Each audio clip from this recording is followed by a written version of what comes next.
Hey guys, tonight we begin with the deceptively complex and surprisingly philosophical world of house cats, those masters of domestic living who've turned the mundane art of napping and sunbeam chasing into a sophisticated lifestyle that would make efficiency experts weep with envy. While we think their lives are simple, the truth is being a professional house cat requires serious strategic thinking. So before you get comfortable, take a moment to like the video and subscribe, but only if you genuinely enjoy what I do here, and let me know in the comments where you're tuning in from and what time it is for you. It's always fascinating to see who's joining us from around the world. Now dim the lights, maybe turn on a fan for that soft background hum, and let's ease into tonight's journey together. You're 3 months old when you spot it, your first real prey. Not the kibble that appears magically in your bowl twice a day like some kind of beige miracle, but something wild. Something that moves with purpose and mystery across the vast carpet plains of the living room. It's a dust bunny. Well, technically it's a piece of lint that's been having a passionate relationship with some cat hair, possibly your own. But in your inexperienced hunter's mind, this grey, drifting entity represents everything your ancestors died for. This is it. This is your moment to prove that thousands of years of evolution haven't been wasted on a creature whose greatest daily achievement is finding the sunniest spot on the couch. You crouch behind the leg of the coffee tabler, massive oak monument that provides excellent cover for ambush operations. Your belly nearly touches the carpet, and you can feel every fiber against your fur. The dust bunny drifts closer, completely unaware that death stalks it from behind furniture that probably cost more than most cars. Your hindquarters begin to wiggle. This isn't a conscious decision, it's pure instinct, the same mechanism that helped your great-great-grandmother take down gazelles on the African savanna. Of course, she probably didn't have to worry about getting distracted by the fascinating way sunlight catches dust particles in the air, but that's evolution for you. Sometimes you get thumbs, sometimes you get easily distracted by sparkly things. The wiggling intensifies. Your tail twitches with the rhythm of a metronome set to barely contained feline excitement. The dust bunny continues its lazy journey across the carpet, oblivious to the predator preparing to unleash thousands of years of hunting prowess in its general direction. You gather your muscles beneath you like springs compressed to their absolute limit. Your pupils dilate until your eyes look like two black holes that have decided to take up residence in a cat's head. This is it. This is the moment that separates the house cats from the wild cats, the fed from the hunters. You pounce, and by pounce, I mean you launch yourself through the air with all the grace and precision of a furry cannonball fired by someone who's never operated a cannon before and is also slightly drunk. The dust bunny, which had been drifting approximately 3 feet in front of you, watches in what you imagine is terror as you sail majestically overhead, clear it by a considerable margin, and land in a spectacular tangle of lamp cord, throw pillow, and wounded dignity. The lamp wobbles. You scramble. The throw pillow, apparently choosing sides, lands on top of you like the world's softest insult. From somewhere beneath the cushion, you hear a sound that might be your prey escaping, or possibly the house itself laughing at your performance. You emerge from the pillow with your fur pointing in several directions that don't exist in standard geometry. Your tail has achieved a level of fluffiness, usually reserved for cartoon cats who have stuck their paws in electrical sockets. The dust bunny, meanwhile, has continued its leisurely journey and is now investigating the area under the bookshelf with the casual confidence of prey that knows it has nothing to worry about. This is your introduction to the complicated relationship between ambition and ability that will define much of your early hunting career. Your instincts are impeccable. Your execution needs work. Considerable work. The kind of work that comes with practice, patience, and possibly a better understanding of physics. You spend the next 10 minutes grooming your fur back into something resembling dignity while keeping one eye on the dust bunny, which has now settled under the bookshelf in what looks like a victory celebration. Tomorrow, you decide, you'll be ready. Tomorrow, you'll remember to account for trajectory, wind resistance, and the basic laws of motion that apparently weren't covered in your genetic programming. But today, you've learned something valuable. Hunting is harder than it looks. Lamp cords are surprisingly sturdy, and throw pillows have excellent timing. These are lessons that will serve you well in the battles to come. even if right now they mostly serve to make you look like you've been electrocuted by a particularly vindictive piece of furniture. The dust bunny, victorious, settles in for what appears to be a well-deserved nap. At 4 months old, you make a discovery that changes everything. The floor is for amateurs. The revelation comes to you while watching your humans navigate their daily routines. They walk everywhere across the kitchen tiles, through the living room carpet, up and down the hallway like some kind of ground-bound creatures who've never considered that there might be better options available 3 feet above their heads. But you're beginning to understand something they don't. The furniture isn't just furniture, it's infrastructure. The coffee table connects to the couch. The couch aligns perfectly with the windowsill. The windowsill, if you're feeling particularly ambitious, offers a clear shot to the bookshelf. It's like a highway system designed by someone who actually understands the value of elevation and the importance of avoiding the vacuum cleaner's patrol routes. Your first attempt at furniture navigation happens on a Tuesday morning, while your humans are busy doing whatever humans do when they're not paying attention to you. Probably something boring like work or paying bills. You've been eyeing the route from your current position on the living room carpet to the kitchen counter, where you're reasonably certain you glimpsed something interesting earlier, possibly food, possibly just a reflection, but definitely worth investigating. The path is clear, chair to table to counter. 3 simple jumps that any respectable cat should be able to manage without breaking a sweat or their dignity. You approach the dining room chair with the confidence of someone who has never attempted furniture-based transportation before. The chair seems friendly enough, wooden legs, cushioned seat, approximately the right height for a cat of your growing stature. You position yourself at what seems like an appropriate distance, wiggle your hindquarters in the traditional pre-jump ritual, and leap. Success! You land on the chair seat with all 4 paws and only minimal scrambling. The cushion compresses slightly under your weight, creating a brief moment of panic as you wonder if you've somehow broken this piece of furniture. But it rebounds with the resilience of something designed to support creatures much larger than yourself. From your new elevation, the world looks different. The humans seem smaller, the carpet farther away, and the kitchen counter suddenly achievable. You pause to survey your domain with the satisfaction of someone who has just discovered flight. Then focus on stage 2 of your journey. The dining room table stretches before you, a vast wooden plateau that represents both your next stepping stone and your first real challenge. It's farther from the chair than the chair was from the floor, and there appears to be a collection of objects on its surface that might complicate your landing strategy. But you're feeling confident, almost cocky, drunk on the success of your first successful furniture navigation. You calculate the distance with the mathematical precision of a creature who has never taken a physics class. The table looks to be approximately 1 cat length away, maybe 1.5. Your previous jump covered what felt like at least 2 cat lengths, so this should be well within your capabilities. You crouch, wiggle, and pounce with the confidence of someone who has clearly mastered this furniture transportation thing. And that's when you learn about the difference between jumping up and jumping across. Your trajectory, which felt so perfect in those first moments of flight, begins to reveal its flaws about halfway through the journey.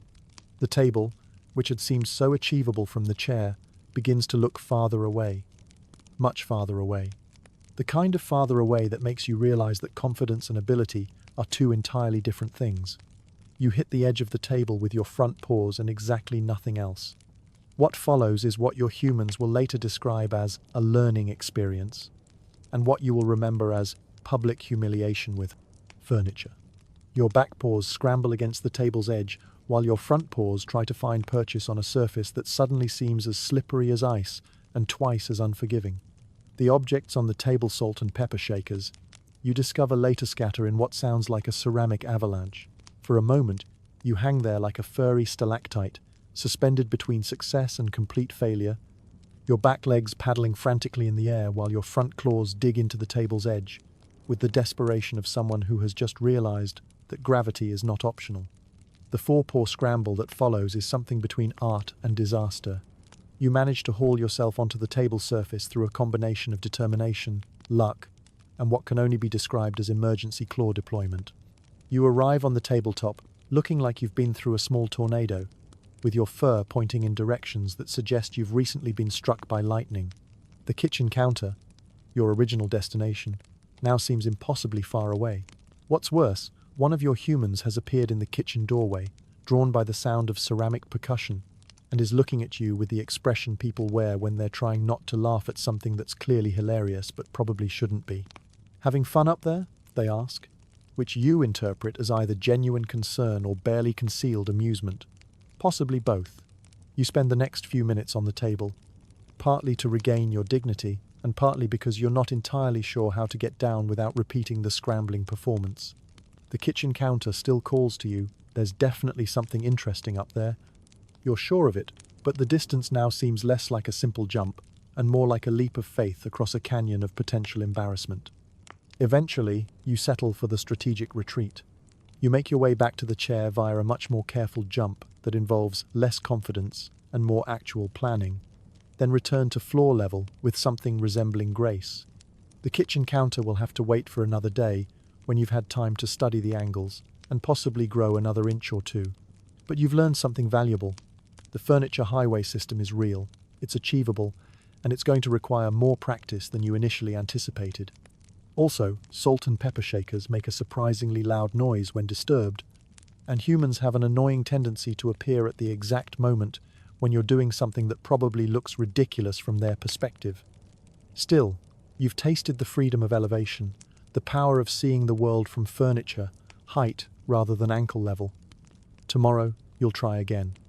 Maybe you'll start with smaller jumps, work your way up to the kitchen counter gradually, like training for furniture Olympics. After all, Rome wasn't built in a day, and the perfect furniture navigation skills weren't mastered in a single Tuesday morning. But you're nothing if not persistent, and the kitchen counter isn't going anywhere. It can wait. You have time to perfect your technique, to study the angles, to grow into your ambitions. And when you finally make that successful leap to the forbidden territory of the kitchen counter, it will be all the sweeter for having been earned through trial and error, determination, and the occasional undignified scramble. The furniture highway awaits. You just need to learn to drive. Every Tuesday at precisely 10 a.m., the apocalypse arrives. It begins with a sound that doesn't belong in your carefully ordered domestic universe, the screech and rattle of the hall closet door opening, followed by the distinctive thump of something heavy being dragged across the hardwood floor. You've been napping in a patch of morning sunlight, completely innocent of any wrongdoing, when the first warning sounds echo through your peaceful kingdom. By now, at 6 months old, you've learned to recognize the pre-war signals. The human's footsteps have a different quality on Tuesday mornings, more purposeful, slightly resigned, like someone preparing for battle against an enemy they can't possibly defeat, but are obligated to fight anyway. There's the rustle of being plugged into the wall, the mechanical click of switches being flipped, and then silence, the calm before the storm. You lift your head from your paws, ears swiveling toward the hallway like furry radar dishes trying to track an incoming missile. Your whiskers twitch. Something is very, very wrong with the universe. And then it begins. The roar that emerges from the hallway sounds like a mechanical dragon with respiratory problems has taken up residence in your house.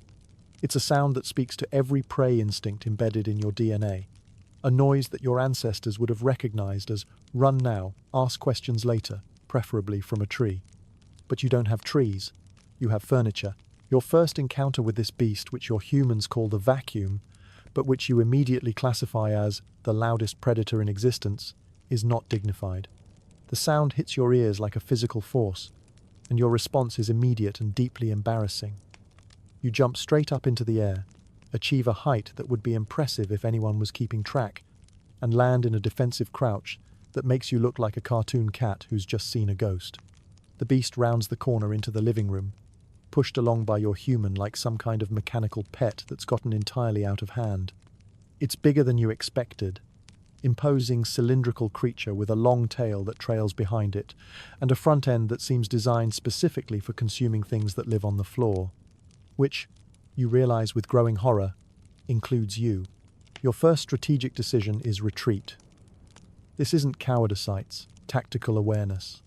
You've never seen this creature before, don't know its hunting patterns, its preferred prey, or its weaknesses. The smart move is to fall back to a defensive position and gather intelligence. You bolt for the bedroom. The journey from the living room to the bedroom has never seemed longer.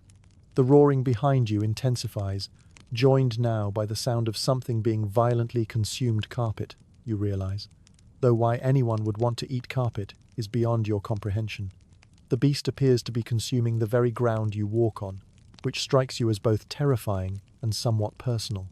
You slide under the bed with all the grace of a furry missile, coming to rest in the farthest corner where the shadows are deepest and the sounds are slightly muffled by the mattress above. Your heart hammers against your ribcage like it's trying to escape through your chest fur. From your new position, the roaring sounds slightly less apocalyptic, but you can hear it moving through the house with mechanical determination. This is your first lesson in the vacuum's habits. It's methodical. Room by room, section by section, it devours the carpet with the patience of something that has all day and nowhere else to be. You track its progress through the house by sound the dining room, brief pause for chair navigation. The hallway, extended session, probably going after the rug. Back to the living room for a more thorough campaign. 20 minutes into the attack, you begin to understand something important. The beast isn't hunting you specifically. It seems entirely focused on the carpet, the furniture, and the mysterious spaces between things. It shows no interest in pursuing cats who have retreated to underbed fortifications. This is valuable intelligence. 30 minutes in, you realize something else. Your human is controlling the beast. This revelation is both comforting and deeply troubling. Comforting because it means the attack isn't random, there's strategy behind it, predictability.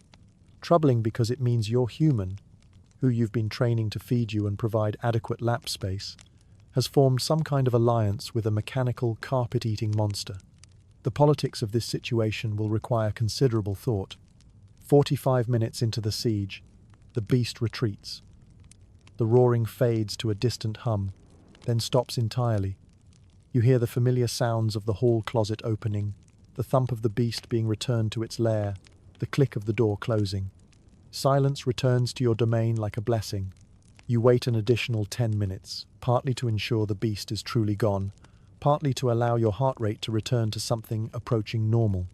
Then, cautiously, you emerge from your underbed bunker to survey the aftermath. The house looks exactly the same, except somehow cleaner. The carpet bears the distinctive parallel lines that indicate it has been thoroughly consumed and somehow regenerated. Your food bowl is still in its proper location. Your favorite sunny spot by the window appears undamaged. Everything is as it was, except for the faint smell of whatever the beast uses for digestive processes. This is your introduction to one of the great mysteries of domestic life. Controlled destruction that somehow improves things. Over the following weeks, you develop a sophisticated understanding of the vacuum's patterns. It appears every Tuesday at 10 a.m.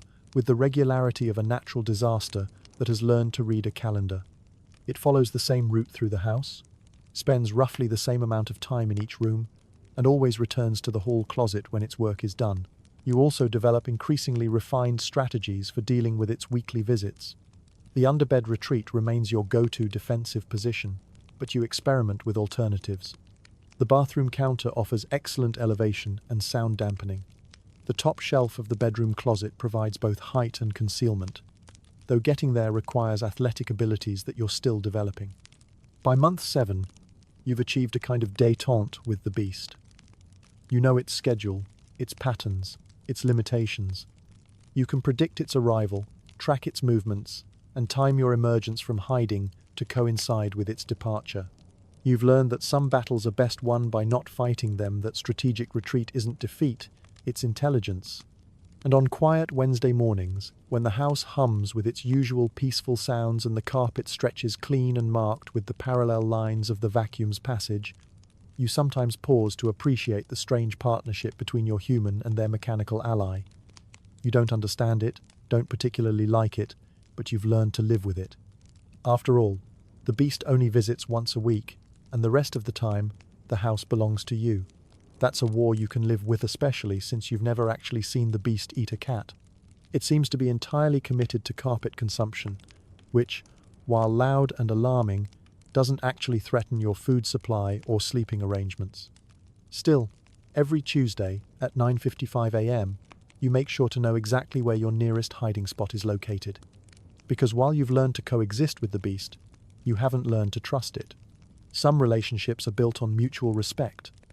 Others are built on well-timed strategic retreats and the wisdom to pick your battles carefully. The vacuum war continues every Tuesday at 10 a.m. and every Tuesday at 11 a.m.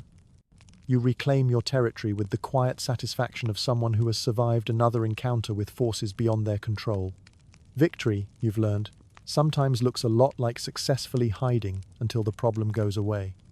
The food bowl situation in your house operates according to rules that no one has explained to you, but which you're expected to understand, through a combination of instinct, observation, and what can only be described as advanced psychological warfare. It begins simply enough. Twice a day, kibble appears in your bowl like manna from heaven, if manna were small, brown, and tasted vaguely like chicken mixed with optimism. Morning feeding happens around 7 a.m., evening feeding around 6 p.m., with the regularity of celestial bodies orbiting around your digestive schedule. But you quickly discover that the official feeding schedule is just the opening gambit in a much more complex game of nutritional politics that involves timing, manipulation, and the strategic deployment of adorable behavior. The first rule you learn is that empty doesn't necessarily mean empty.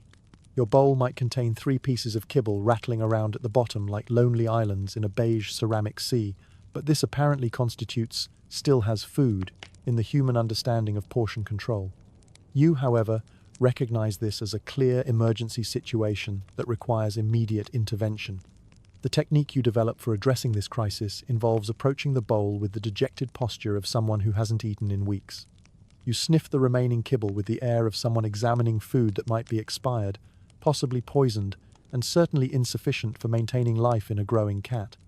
Then you look up at any nearby human with eyes that convey both disappointment and the dawning realization that you might not survive another hour without proper nutrition. This performance, refined over several months of practice, has a surprisingly high success rate.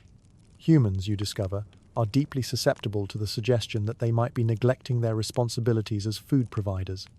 Add a small, pathetic meow knot demanding just sadly informative and you can often trigger what they call topping off the bowl, and what you recognize as victory. But the real sophistication in food bowl politics comes with learning to read the signs that precede meal preparation. The humans don't just randomly decide to feed you, there are patterns, behaviors, tells that indicate food distribution is imminent. Learning to recognize and position yourself advantageously for these moments becomes your first advanced course in domestic manipulation. You also learn that the appearance of being cooperative increases your chances of food-related success.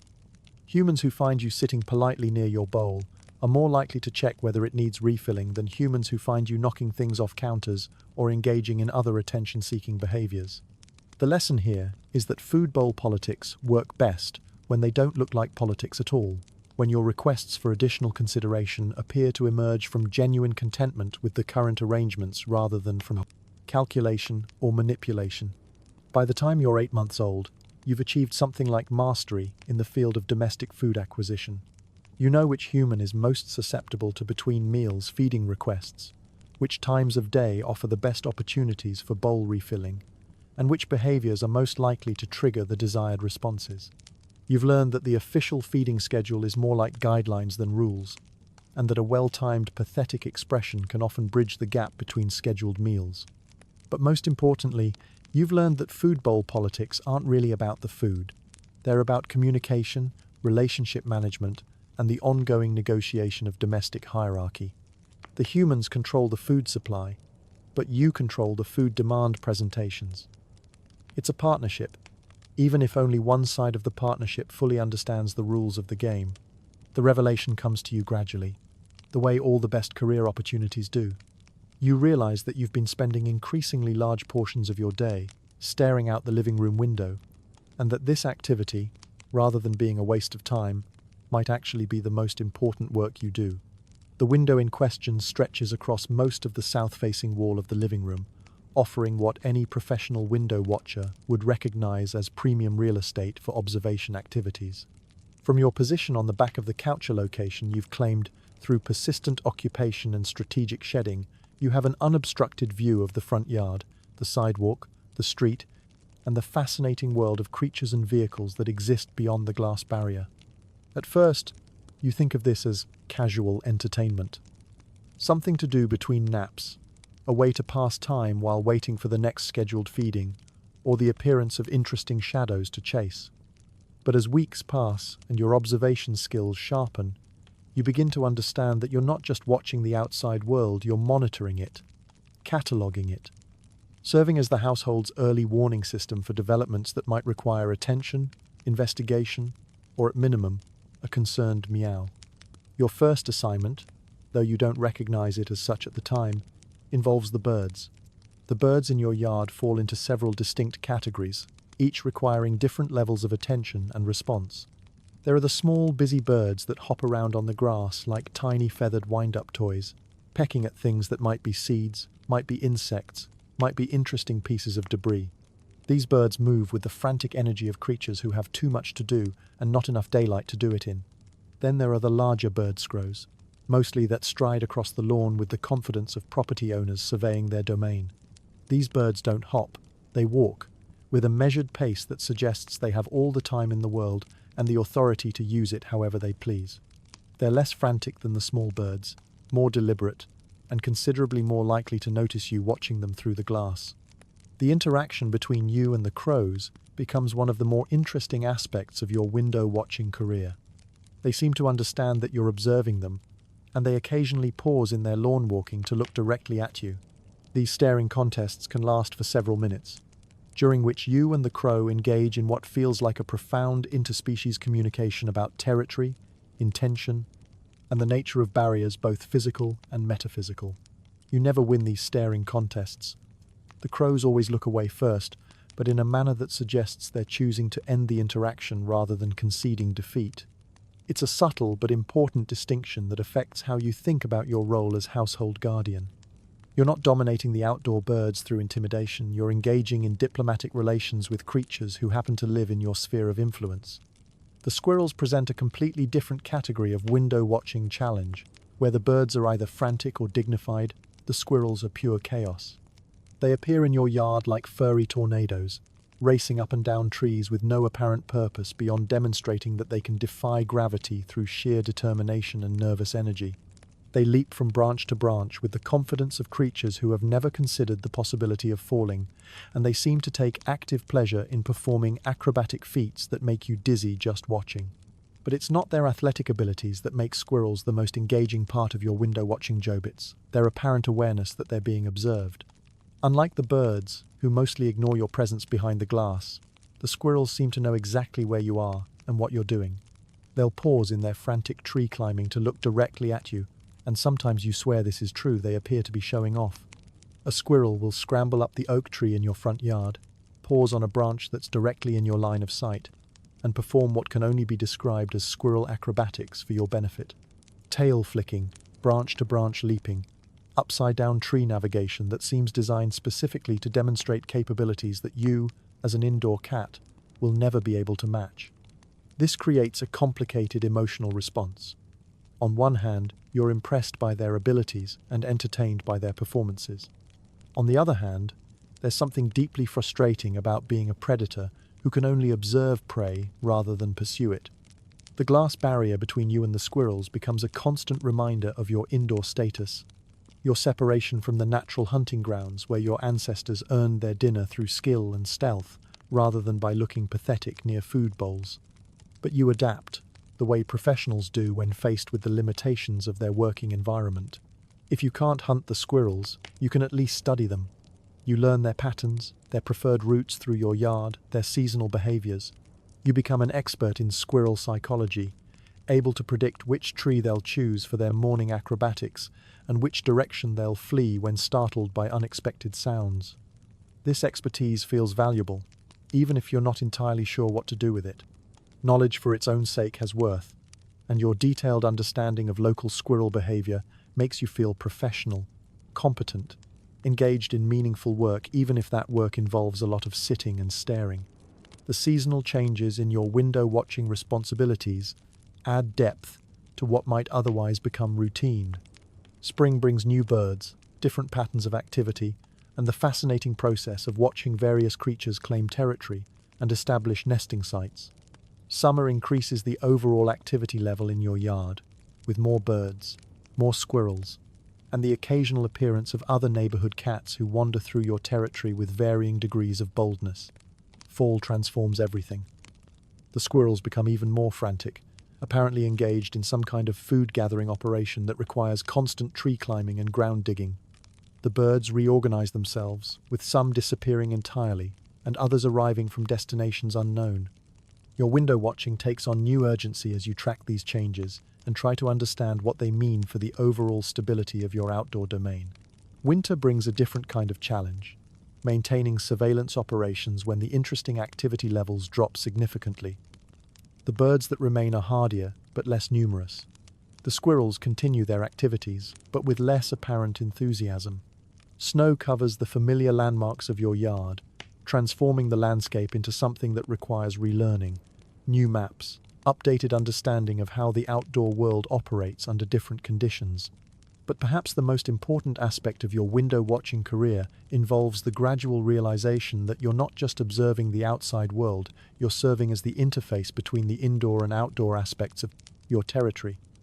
When something unusual happens in the yard, you're the first to know. When new creatures appear, you're the one who catalogues their presence and assesses their significance. When familiar patterns change, you're the household's early warning system. This responsibility feels substantial, even if the other members of your household don't seem to fully appreciate the importance of your work. They walk past the window without pausing to check on current bird activity. They miss entirely the complex social dynamics of the squirrel community. They remain unaware of the subtle seasonal shifts that you track with professional attention to detail. But that doesn't diminish the value of your work, it just makes you the household specialist in outdoor intelligence gathering. Every professional organization needs someone who understands the broader context, who maintains awareness of external factors that might affect internal operations. You've found your niche, your specialty, your contribution to the overall functioning of your domestic world. From your position on the back of the couch, with the sun warming your fur and the entire front yard spread out before you like a living documentary, you settle into your role as the household's chief of outdoor surveillance. It's not glamorous work, but it's important work, and you're very good at it. The birds can hop, the squirrels can leap, and the seasons can change, but you'll be here, watching, cataloging, understanding the rhythms and patterns that connect your indoor world to the larger universe beyond the glass. By the time you reach 8 months old, you've made a discovery that will fundamentally alter your understanding of what it means to be a successful house cat. Sleep is not merely a biological necessity, it's performance art, territorial strategy, and social commentary, all rolled into one supremely comfortable package. This revelation doesn't come all at once. It emerges gradually, like sunlight creeping across a carpet, as you begin to notice the reactions your sleeping positions generate from the humans who share your space. What starts as simple rest evolves into something far more sophisticated, the deliberate cultivation of sleep as both art form and communication method. Your first breakthrough in strategic sleeping involves the discovery of what you come to think of as the solar highway, the path of sunlight that travels across your living room floor throughout the day, following a predictable route that becomes your personal timekeeper. At 8 a.m., the sun illuminates a small rectangle near the window. By 10 a.m., it's moved to encompass the area in front of the couch. Noon finds it centered on the coffee table's shadow, and by 2 p.m., it's claiming territory near the bookshelf. Learning to follow this moving feast of warmth requires dedication and a flexible schedule. You develop an internal clock that rivals any Swiss timepiece, waking from naps with the precision necessary to relocate before the optimal sleeping temperature shifts to a new location. This sun chasing becomes your first professional sleeping skill, the ability to maintain maximum comfort while appearing to be completely unconscious to the world around you. But comfort, you discover, is only part of the equation. The real artistry in strategic sleeping involves positioning yourself in ways that maximize human attention while maintaining the appearance of total innocence. This is where the performance aspect becomes crucial. Take, for example, the inconvenient doorway position. You perfect this maneuver by selecting doorways that the humans use frequently: the kitchen entrance during meal preparation time, the bathroom door during morning routines, the office doorway when important human work is happening. The key is to sleep just sprawled enough to make passage slightly difficult, but not so obstructively that you appear to be blocking traffic intentionally. The humans have to step around you, which forces them to acknowledge your presence and often results in gentle pets, affectionate comments, or photographs being taken of your adorable sleeping position. You maintain the fiction that you're completely unaware of the traffic pattern disruption you're causing, even when you've clearly chosen the location specifically for its foot traffic optimization potential. Then there's the gravity-defying furniture sleep, which becomes your signature performance piece. You discover that humans find it endlessly fascinating when you manage to fall asleep in positions that seem to violate basic physics principles. The back of the couch, for instance, offers a narrow sleeping surface that requires considerable balance to maintain, especially when you add the theatrical element of letting one paw dangle dramatically over the edge. The key to successful gravity-defying sleep is commitment to the performance. You can't just lie on the narrow couch back, you have to appear so deeply asleep that you're oblivious to the precarious nature of your position. This involves perfected deep breathing, the occasional soft snore, and the ability to remain motionless even when humans are taking pictures of your impressive balancing act. Your masterpiece in this category becomes what you privately call the impossible basket sleep. It starts when you discover that you can fit, with some creative positioning, into a wicker basket that's clearly designed for purposes other than cat accommodation. The basket is roughly 3/4 of your size, which means successful occupation requires folding yourself into a configuration that suggests you've somehow temporarily transformed into a liquid that has subsequently solidified into cat shape. The humans discover you in this basket on a Tuesday afternoon, formatted into what appears to be geometrically impossible curves, and their reaction is immediate and gratifying. Photographs are taken. Other humans are summoned to witness the achievement. Comments are made about your flexibility, your cuteness, and your apparent ability to sleep anywhere. You maintain perfect unconsciousness throughout the entire production, even though you're secretly quite proud of the engineering involved in fitting into such a small space, while maintaining both comfort and circulation to all extremities. But perhaps your greatest innovation in strategic sleeping involves the cardboard box discovery that changes everything you thought you knew about bedroom real estate. The box arrives on a Thursday containing something the humans ordered, probably something boring, like household supplies or clothing. But while they're focused on the contents, you recognize the container itself as the most perfect sleeping accommodation ever designed. It's exactly the right size for one cat, offers walls on all sides for optimal security, and has the added benefit of being made from a material that somehow enhances the acoustics of purring. Your first night in the box is a revelation.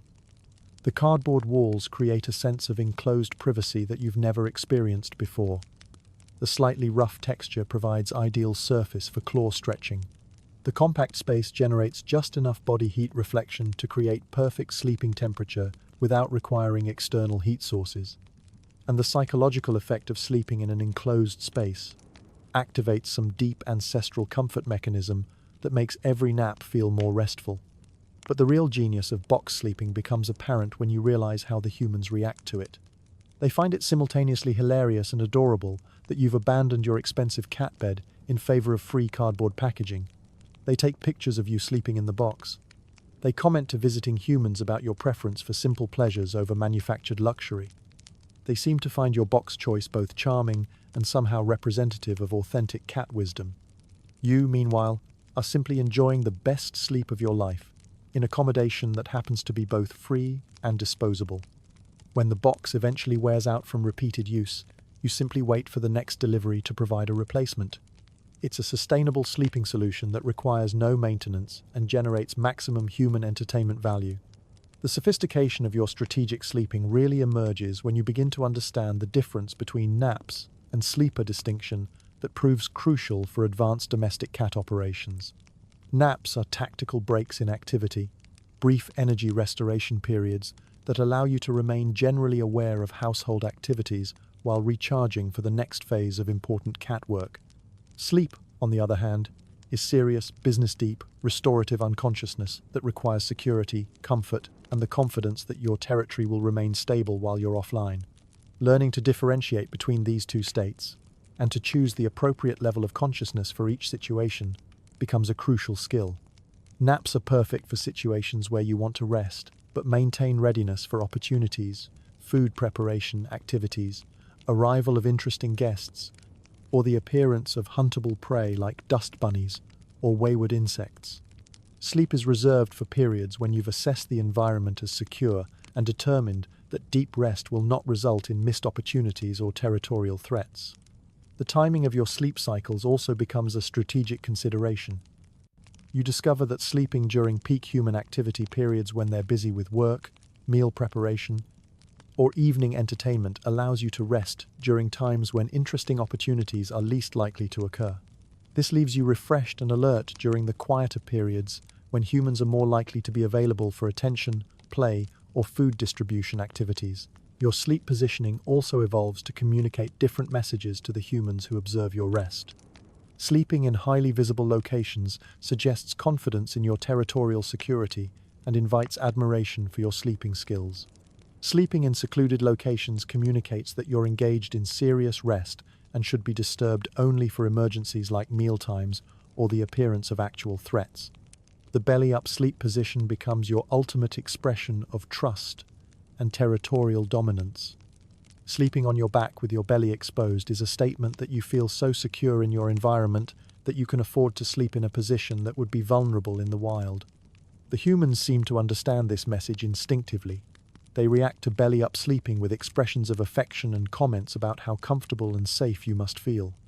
Over time, your strategic sleeping evolves into a sophisticated system of comfort, optimization, human communication, and territorial management. You develop favorite sleeping locations for different seasons, times of day, and emotional states. You perfect sleeping positions that maximize both personal comfort and human entertainment value. You learn to use sleep as a form of protest when displeased with household management decisions, and as a reward when humans have provided particularly excellent service. But perhaps most importantly, you discover that strategic sleeping isn't just about the sleep itself. It's about the confidence and contentment that comes from mastering your environment so completely that you can afford to spend a significant portion of each day completely unconscious. It's a statement of territorial success, a demonstration of trust in your household management systems, and a celebration of having achieved the kind of life where your biggest daily concern is choosing between 17 different comfortable sleeping locations. By your first birthday, you've become a master of the strategic sleeping arts. You can fall asleep anywhere, in any position, at any time, while making it look like performance art that deserves both admiration and photographic documentation. You've learned that sleep is not just rest, it's a lifestyle statement, a form of communication, and a demonstration of your successful adaptation to domestic life. And every time you settle into that perfect sunny spot on the carpet, or curl up in the latest cardboard box delivery, or achieve that impossible position on the back of the couch, you're not just sleeping, you're practicing the art of making rest look like mastery. Your introduction to the red dot comes without warning, like all the best mysteries do. You're engaged in routine afternoon surveillance from your position on the living room carpet when a small, perfectly circular spot of red light appears near your left paw. At first, you assume it's some kind of unusual insect, perhaps a species you haven't encountered before. But as you lean in for a closer investigation, the dot moves. Not in the random, chaotic way of bugs, but with purpose and speed that suggests intelligence behind its movements. This is no ordinary prey. You crouch into stalking position, every instinct inherited from your hunting ancestors suddenly activated by this small, bright target. The dot pauses, almost as if it's aware of your attention, then darts 3 feet to the left in a movement so quick it barely registers as motion. One moment it's near your paw, the next it's across the room, sitting motionless near the bookshelf like it's been there all along. This is your first lesson about the red dot. It doesn't follow the rules that govern normal prey.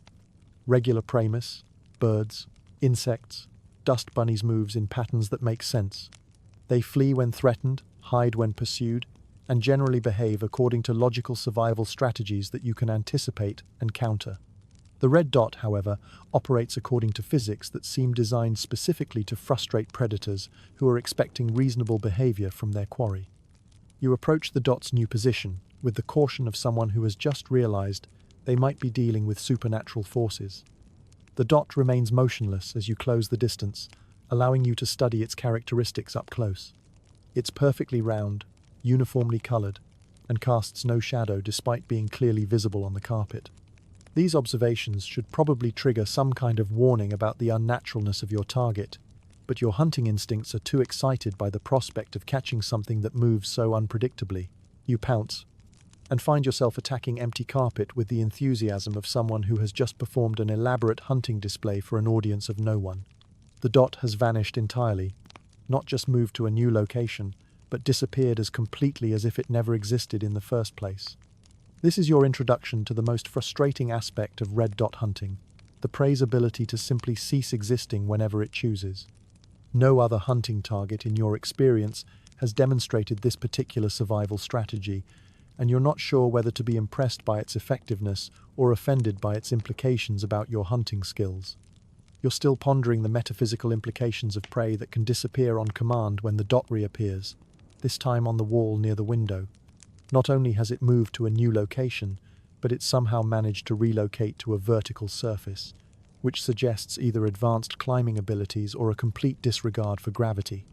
The wall position presents new tactical challenges. Your usual pouncing strategy, designed for ground-based prey, requires significant modification for targets that have relocated to vertical surfaces. You consider your options.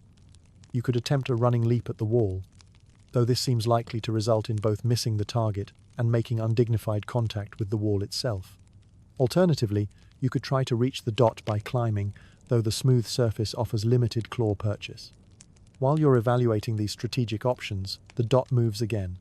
This time it travels up the wall, across the ceiling, and down the opposite wall in a route that completely ignores the architectural features that would normally constrain movement through indoor spaces.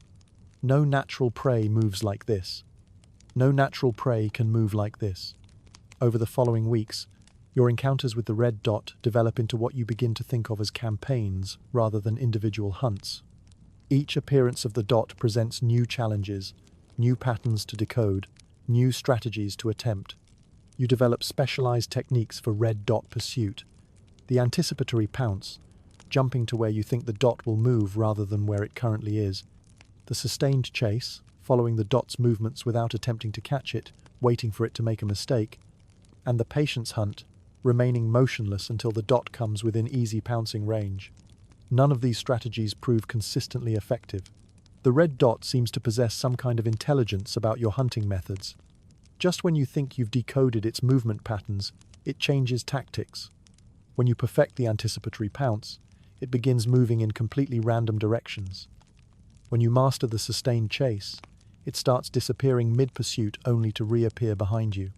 When you achieve zen-like patience, it performs elaborate figure-eight patterns just outside your reach until you're forced to abandon stillness in favor of pursuit.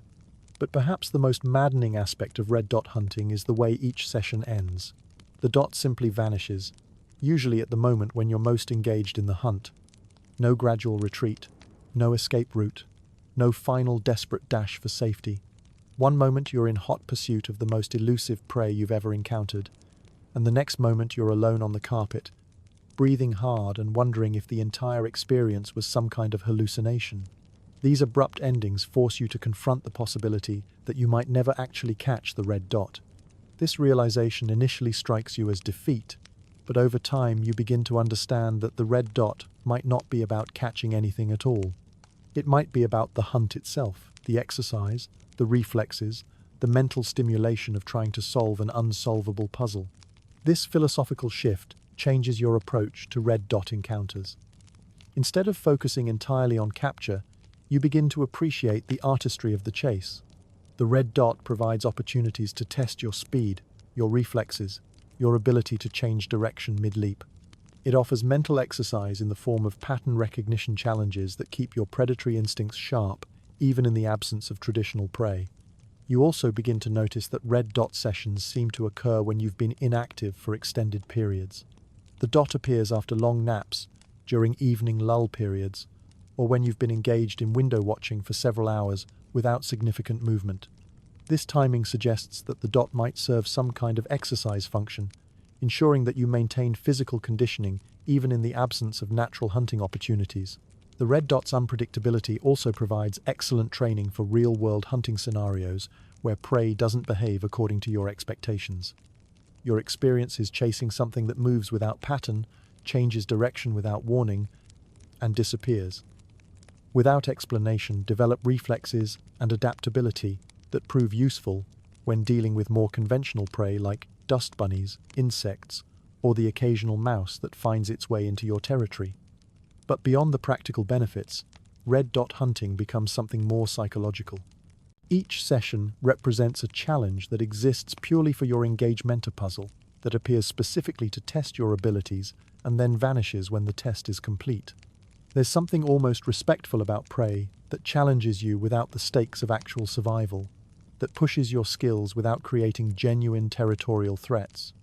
You develop a complex relationship with the dot that combines frustration, admiration, and grudging respect. You never quite abandon the hope that someday you'll successfully catch it, but you also begin to appreciate the ongoing challenge it provides. The red dot becomes your most reliable sparring partner, the one opponent that consistently pushes you to improve your hunting skills while never creating actual conflict or competition for resources. Your hunting style evolves to accommodate the dot's unique characteristics. You learn to enjoy the pursuit without requiring the satisfaction of capture. You develop patience for prey that doesn't follow normal behavioral patterns. You master the art of looking dignified after pouncing on empty floor, perfecting the casual grooming session that suggests you weren't really trying that hard anyway. This last skill becomes particularly important for maintaining your reputation as a competent hunter. When humans witness your red dot sessions, they often seem amused by your inability to catch something that appears so simple to pursue. Learning to transition smoothly from intense hunting mode to casual indifference helps preserve your dignity during these public failures. The grooming as cover-up becomes an art form in itself. The moment the dot vanishes, you immediately begin washing your paw with the focused attention of someone who was obviously just taking a brief break from important grooming activities. The message is clear. You weren't really that invested in catching the dot anyway. You were just passing time between more important activities, like maintaining your fur or contemplating philosophical questions about the nature of prey.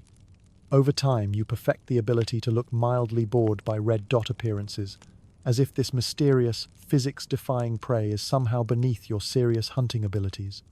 You develop a repertoire of casual responses that suggest the dot might be interesting enough for a brief investigation, but certainly doesn't warrant the kind of sustained effort you'd devote to more worthy opponents. But privately, you remain fascinated by the red dot's capabilities, and frustrated by your inability to solve the puzzle it presents.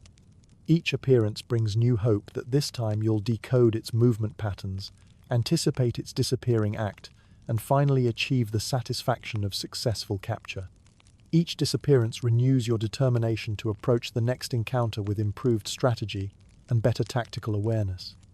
The red dot becomes your most consistent source of both exercise and mystery, a regular reminder that your domestic environment still contains challenges that resist easy solutions.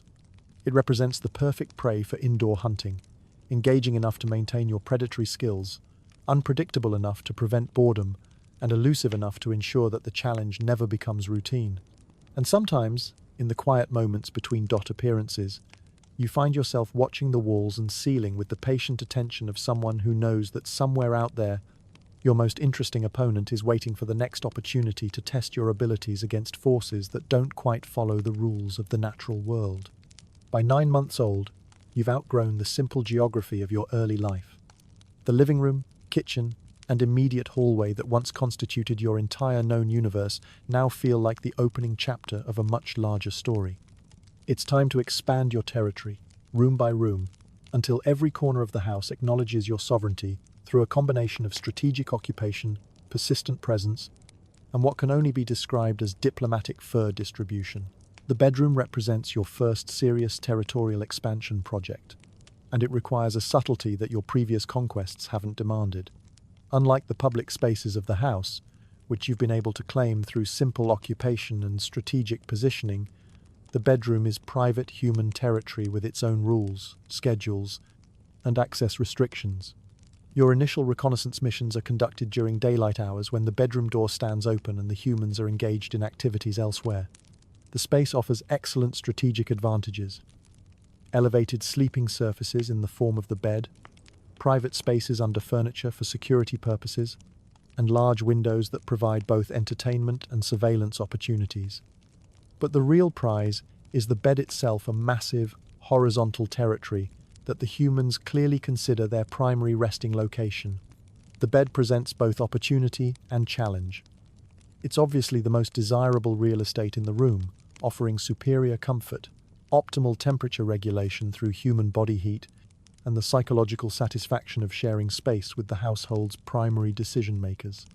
But it's also clearly established human territory, occupied nightly and defended through a complex system of blankets, pillows, and territorial positioning that you'll need to navigate carefully. Your strategy for bedroom annexation begins with the patient infiltration approach. Rather than attempting a direct territorial claim that might result in deportation, you begin by making yourself present in the bedroom during evening hours when the humans are preparing for sleep. You position yourself on the floor near the bed, close enough to indicate interest but not so close as to appear presumptuous. The key to successful bedroom infiltration is timing. You discover that humans preparing for sleep are generally too tired to resist mild territorial encroachment, especially when it comes in the form of a cat who's purring softly and looking comfortable rather than demanding. You begin by claiming floor space near the bed, then gradually expanding your presence closer to the actual sleeping surface. The breakthrough comes on a Tuesday night when one of the humans, apparently exhausted by whatever humans do during their daytime activities, fails to notice that you've positioned yourself not just near the bed, but actually on the edge of it. You maintain perfect stillness while they complete their pre-sleep rituals, and when they finally settle under the covers, you're already established as part of the bedroom's nighttime configuration. Your first successful night on the bed teaches you important lessons about bedroom politics. The humans, you discover, are surprisingly willing to accommodate your presence as long as you don't interfere with their sleep patterns. This means learning to sleep in positions that don't restrict their movement, avoiding areas where they typically shift or turn, and maintaining the kind of stillness that allows them to forget you're there until morning. You also learn that bedroom occupation comes with responsibilities. As a resident of the bedroom, you're expected to provide certain services: early morning wake-up calls when requested, purring services for humans who seem stressed or unhappy, and security monitoring during overnight hours. These duties feel natural and appropriate for someone who's been granted access to the household's most private space. The bathroom conquest requires an entirely different strategy, one based on exploiting the humans' morning vulnerabilities rather than their evening ones. Bathrooms, you discover, are private human spaces that become temporarily accessible during routine activities when humans are too focused on their mysterious morning rituals to properly defend their territory. Your bathroom infiltration begins with strategic positioning outside the bathroom door during morning hours. You learn to recognize the sounds that indicate bathroom activities are beginning, and you position yourself to slip inside when the door opens. The key is to enter casually, as if you're simply investigating interesting sounds rather than executing a territorial expansion plan. Once inside, you discover that bathrooms offer unique advantages for strategic occupation. The humans, engaged in their morning routines, are largely stationary and therefore available for attention, ankle weaving, and purring services. The bathroom also provides excellent acoustics for vocal communications, allowing you to make conversation with humans who seem unusually responsive to meowing during their morning preparations. The bathroom floor, while not as comfortable as carpet or furniture, offers excellent temperature regulation through contact with surfaces that seem designed to maintain optimal coolness. The bathroom also provides access to fresh water through faucets and other fixtures, though you quickly learn that attempting to drink from these sources during human morning routines can result in temporary territorial disputes. Your bathroom occupation strategy evolves into a routine of morning attendance where you provide companionship and conversation during human morning activities, then exit with them when bathroom activities conclude. This arrangement seems to satisfy both your territorial expansion goals and the human's apparent need for morning companionship. The office represents your most complex territorial expansion challenge, partly because it's clearly established as a workspace for important human activities, and partly because it contains equipment that seems both fascinating and potentially dangerous for casual cat investigation. Your office conquest begins with careful observation of human work patterns. You discover that office activities involve long periods of human stationary behavior, during which they stare at screens and manipulate keyboards in ways that suggest both concentration and occasional frustration. These extended periods of focused activity create opportunities for strategic presence without disrupting important human work. Your initial office infiltration involves positioning yourself in areas that allow you to observe human work activities without interfering with them. You claim space on a bookshelf that provides excellent surveillance capabilities, then gradually expand your presence to include floor areas near the desk, and eventually the desk surface itself. The desk occupation requires sophisticated timing and boundary awareness. You learn that humans need access to specific areas of the desk surface for their work activities, but that other areas, particularly those near the computer screen, can be temporarily occupied without creating workflow disruption. You develop the ability to position yourself on the desk in ways that provide proximity to human activities without interfering with their access to essential work tools. Your breakthrough in office conquest comes with the discovery that walking across the keyboard produces immediate and dramatic human attention. While this attention isn't always positive, it's consistent and powerful, suggesting that keyboard interaction might be a form of communication rather than territorial disruption. You experiment with different patterns of keyboard walking until you develop techniques that generate maximum human response with minimal apparent irritation. The office becomes your laboratory for advanced human-cat communication research. You discover that different types of keyboard interaction produce different human responses, and you develop a sophisticated understanding of which approaches result in attention, food, or relocation to more comfortable areas of the house. But the most important aspect of your territorial expansion involves the systematic distribution of your fur throughout the house, particularly on dark-colored garments and furniture. This marking strategy doesn't require direct territorial claims or complex infiltration techniques, simply involves strategic rubbing against items that will carry your scent and visible evidence of your presence to areas where you can't physically be at all times. You develop an almost scientific approach to fur distribution, targeting clothing items, furniture surfaces, and fabric items that will maximize the spread of your territorial markers throughout the house. Black clothing proves particularly effective for visible fur distribution, while furniture surfaces provide excellent scent marking opportunities that complement the visual markers. Over time, your territorial expansion strategy evolves into a comprehensive house management system where every room acknowledges your presence and authority through a combination of physical occupation, scent marking, and strategic positioning during key human activities. You learn to navigate the different rules and expectations that govern each space while maintaining your access to the territorial advantages each room provides. The bedroom provides nighttime security and sleeping surface sharing. The bathroom offers morning social interaction and fresh water access. The office delivers proximity to important human activities and opportunities for advanced communication research. Each conquered territory adds to your overall domestic position while requiring its own specialized approach to occupation and maintenance. By your first birthday, you've achieved what military strategists would recognize as successful territorial consolidation. Every room in the house shows evidence of your presence and acknowledges your authority to be there. Your fur distribution system ensures that your territorial claims extend even to areas where you're not physically present, and your occupation strategies have evolved to complement rather than compete with human activities. You've learned that successful territorial expansion isn't about defeating other occupants, it's about finding ways to integrate your needs with existing territorial arrangements in ways that benefit everyone involved. The humans get companionship, security services, and entertainment. You get access to superior sleeping surfaces, social interaction, and the satisfaction of managing a territory that spans the entire domestic environment. Most importantly, you've discovered that territorial expansion is an ongoing process rather than a one-time conquest. Each room requires regular maintenance, continued presence, and adaptive strategies as human activities and household routines evolve. But you've developed the skills and understanding necessary to maintain your expanded territory, while providing the services that justify your access to spaces that were once off limits. Your house is now truly your territory, managed through a sophisticated system of occupation, marking, and strategic presence that ensures your influence extends to every corner of your domestic domain. The gradual realization that you've been systematically training your humans comes to you slowly, like dawn breaking over a particularly satisfying hunting ground.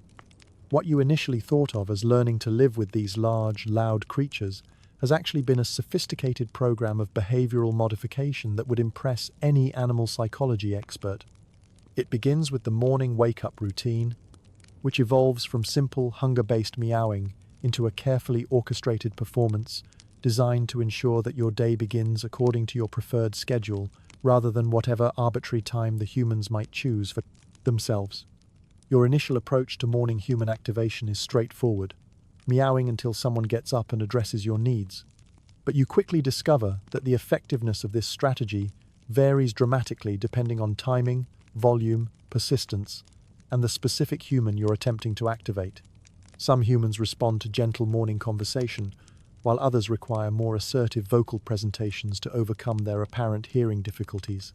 Through careful experimentation, you develop a graduated wake-up system that maximizes effectiveness while minimizing the risk of generating irritation that might interfere with food distribution or affection availability. The system begins with soft, conversational meowing, the kind of gentle vocalization that suggests you're simply sharing morning observations rather than making demands. If this subtle approach fails to generate appropriate human response within a reasonable time frame, you escalate to what you privately call Phase 2, strategic positioning combined with increased vocal persistence. This involves relocating to areas where your voice will have maximum acoustic impact, typically near the humans' heads, or on surfaces that will amplify your vocal communications. Phase 3 introduces physical elements to your wake-up strategy. Light paw tapping on available human surfaces, gentle but persistent walking across any humans who are still attempting to maintain unconsciousness, and strategic positioning on top of humans who seem to be ignoring your reasonable requests for attention.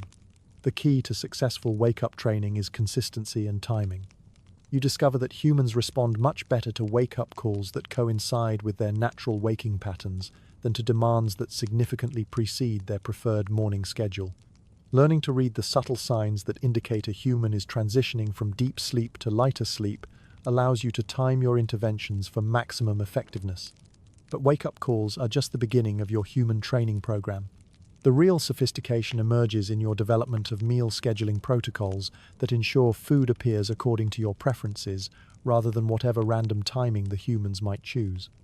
Your meal timing training begins with the observation that humans are remarkably responsive to persistent, food-related vocal communications, especially when combined with strategic positioning near food storage areas.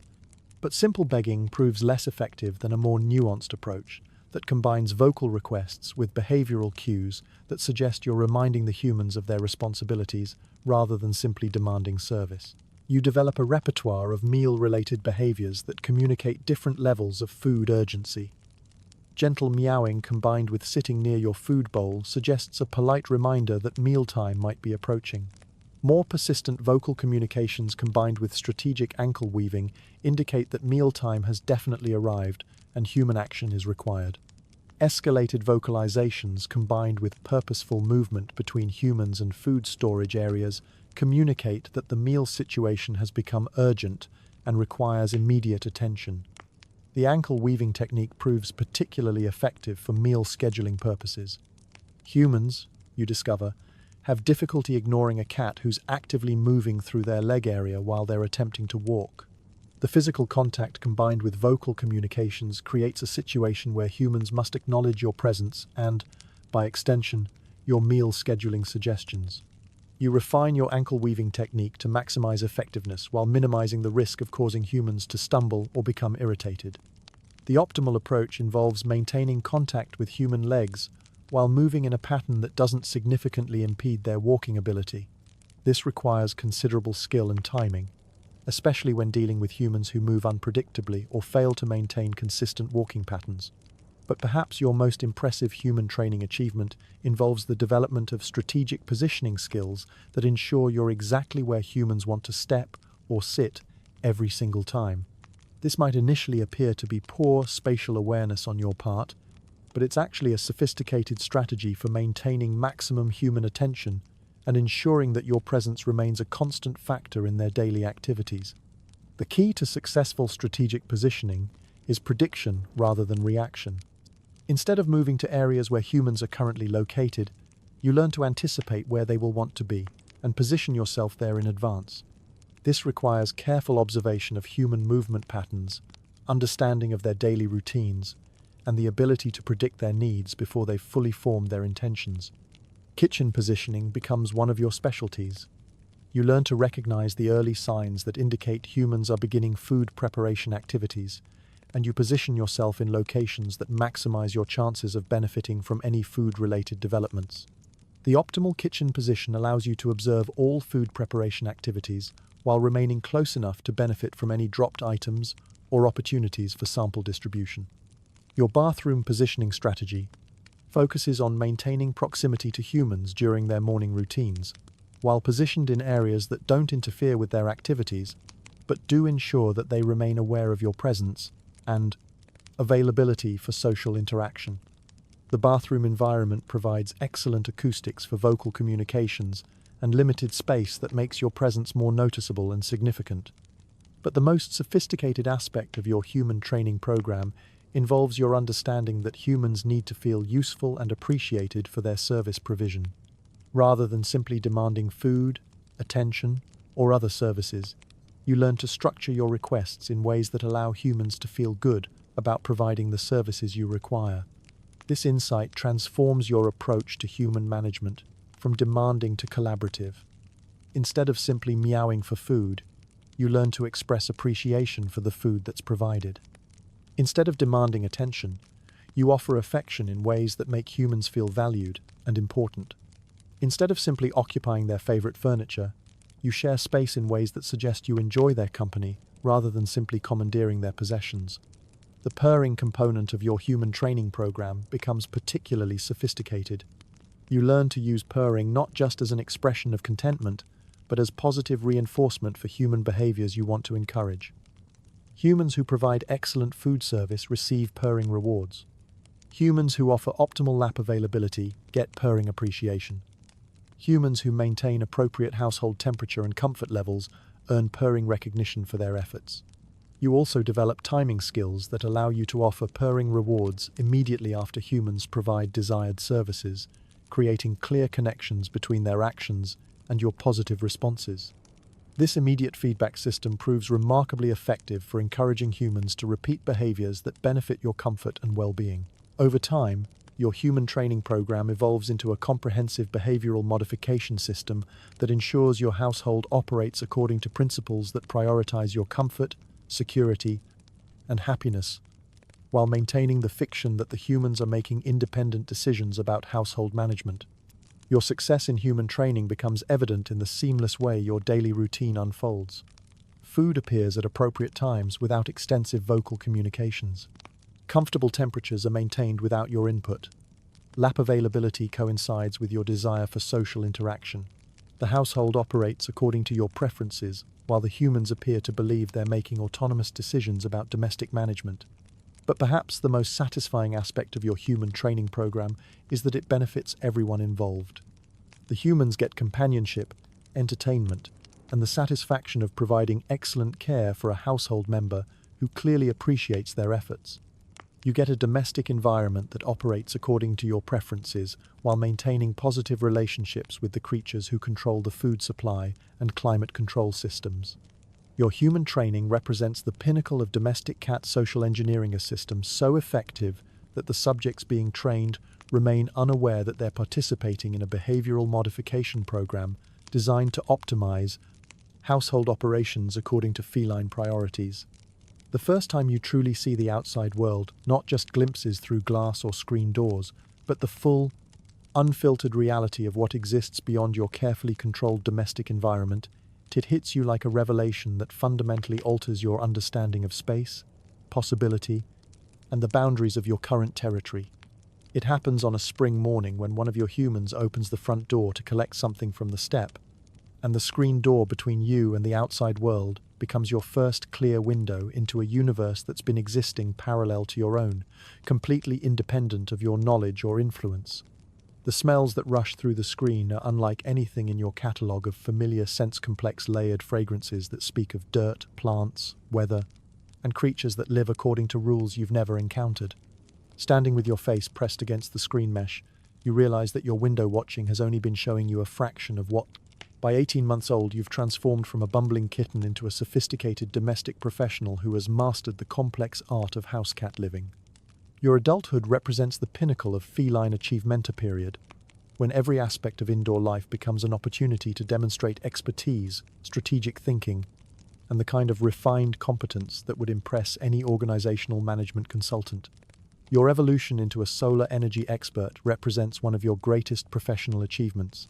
What began as casual warmth-seeking has developed into a sophisticated science that rivals meteorology in its precision and dedication to optimal results. You've mastered the art of following the sun's predictable path through your house with astronomical accuracy. Your internal clock has become so refined that you can predict exactly when and where the next perfect sunbeam will appear, often positioning yourself minutes before the sun reaches optimal warming angles. This isn't casual lounging, it's strategic temperature management that accounts for seasonal variations, weather conditions, and the complex interaction of light quality, duration, and comfort factors. Your morning routine begins before dawn, positioning yourself in eastern-facing windows where the day's first solar offerings will arrive. As the sun progresses, you execute carefully timed relocations that keep you in optimal position. From window to carpet patch by 9 a.m., near the coffee table by 10:30, center of the living room by noon. Each move is calculated to maximize warmth while accounting for projected intensity changes that might make a spot uncomfortable within the hour. The perfect sunbeam isn't just about temperature, it requires defendable territory. You've developed sophisticated protection strategies, ranging from subtle center positioning that makes sharing difficult, to strategic sprawling that claims maximum sunny real estate, to the immovable object technique, where you achieve such apparent deep sleep that humans become reluctant to disturb your rest. Your expertise really proves itself during challenging periods when solar energy becomes unreliable. Cloudy days test your adaptability as you seamlessly transition to alternative heat sources: radiators, heating vents, electric blankets, and human body heat without compromising your professional standards. You maintain positioning routines even when they don't result in actual solar absorption, demonstrating commitment that transcends immediate gratification while keeping your skills sharp for when conditions improve. Seasonal adaptations add complexity to your solar management. Summer requires strategies to avoid overheating, seeking partial shade or filtered light. Winter demands maximum efficiency in positioning and duration management as precious sunbeams become limited resources. You've developed understanding of how window treatments, furniture placement, and architectural features affect solar availability throughout the year, creating comprehensive knowledge that ensures optimal results regardless of external conditions. Your relationship with cardboard represents a profound philosophical breakthrough that challenges conventional thinking about furniture, comfort, and the relationship between cost and quality in domestic living.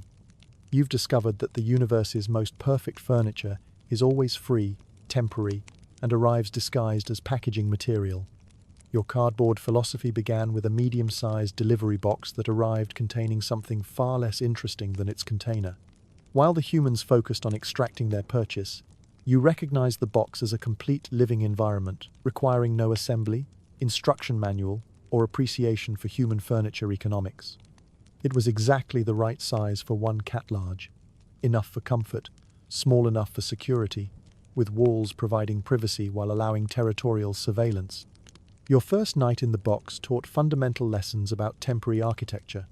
Unlike permanent furniture with ongoing territorial obligations and maintenance responsibilities, the box existed in perfect temporal freedom.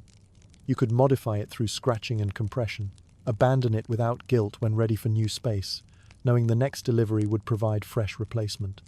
This temporary relationship proved surprisingly liberating compared to the expensive cat bed that came with implicit expectations about proper use and appreciation.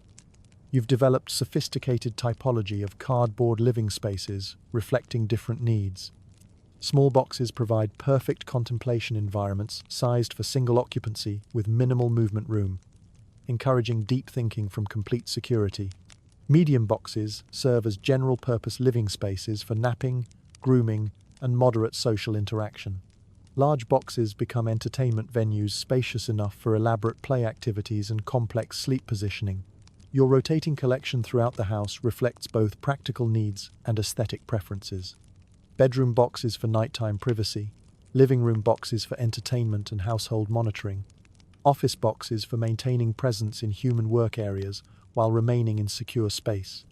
The seasonal rotation happens naturally as older boxes deteriorate and new deliveries provide replacement options, ensuring fresh environments while providing psychological benefits of regularly updated private space. The profound aspect involves understanding why humans can't appreciate box superiority over conventional furniture. They focus on cost differentials-free packaging versus expensive cat bed investment, missing fundamental advantages of temporary, disposable, perfectly sized personal space. The $200 cat bed can't be modified for changing preferences, can't be abandoned without guilt, creates ongoing territorial obligations limiting freedom to relocate or redesign according to evolving needs. Cardboard offers complete autonomy over living environment. You can scratch for claw maintenance, compress gradually to create perfect body impression sleeping surfaces, abandon entirely when ready for new space without consideration for waste, expense, or human feelings about furniture investments. The zen-like qualities of perfectly proportioned temporary space create psychological environments, encouraging relaxation and deep rest from perfect spatial security. Your evolution from passive food bowl dependency to sophisticated meal procurement represents mastery of behavioral economics that would impress business school professors specializing in negotiation tactics and market psychology. Your advanced program rests on detailed intelligence about human meal patterns, vulnerability windows, and individual susceptibility to various persuasion techniques. You've learned that procurement success depends not just on hunger or feeding schedules, but on timing, presentation, and psychological states of target humans during specific periods of their routines. Research reveals humans operate according to complex schedules far beyond your simple twice-daily feeding routine. They eat multiple times throughout the day, often responding to factors unrelated to actual hunger stress, boredom, social activities, or simply interesting food availability. This discovery opens new acquisition possibilities, independent of official feeding times or empty bowls. The dinner dance becomes your signature performance, carefully choreographed routine beginning 30 minutes before typical human meal preparation.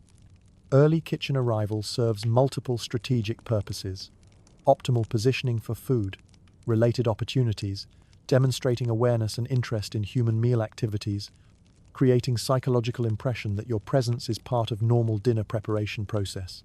Successful execution requires appearing helpful rather than demanding. You position yourself allowing observation of food preparation without interfering with human movement or cooking processes. This requires sophisticated spatial awareness and ability to remain optimally positioned while adapting to changing flow of human activity around stoves, counters, and food storage areas. The starving cat performance becomes your most effective tool for generating sympathy-based food distribution, even when your last meal occurred less than an hour earlier. This requires subtle acting skills, conveying genuine need without appearing manipulative or overly dramatic. Key elements include slightly drooped posture, suggesting energy conservation, careful attention to human food-related activities, and patient, hopeful expression implying interest and consideration rather than demanding immediate action. Your performance evolves to include various intensity levels appropriate for different situations and human emotional states. Mild versions involve sitting near eating humans while looking interested but not desperate. Moderate versions add soft, conversational meowing, suggesting commentary on interesting smells rather than specific requests. Advanced performances incorporate method acting where you genuinely convince yourself you haven't eaten longer than actually true, allowing authentic hunger-like behavior even when recently fed. Most sophisticated development involves identifying which humans are most susceptible to various acquisition techniques, tailoring approaches accordingly. Primary targets demonstrate highest concern for your well-being and greatest willingness to interpret behaviors as genuine need rather than manipulation. Secondary targets maintain irregular schedules, making them likely to be in kitchens during non-standard meal times, often correlating with increased susceptibility to food-related requests. The art of looking simultaneously pitiful and adorable becomes crucial for maximizing acquisition effectiveness. Pitiful alone might generate sympathy but could create health concerns leading to veterinary attention rather than food sharing. Adorable alone generates affection but doesn't create sense of need, motivating food distribution. The combination creates optimal emotional response concern, combined with desire to provide immediate comfort through food sharing. As evening settles and humans transition to unconsciousness preparation rituals, you undergo complete transformation from professional daytime lounger to feline athlete of extraordinary capabilities and questionable motivation.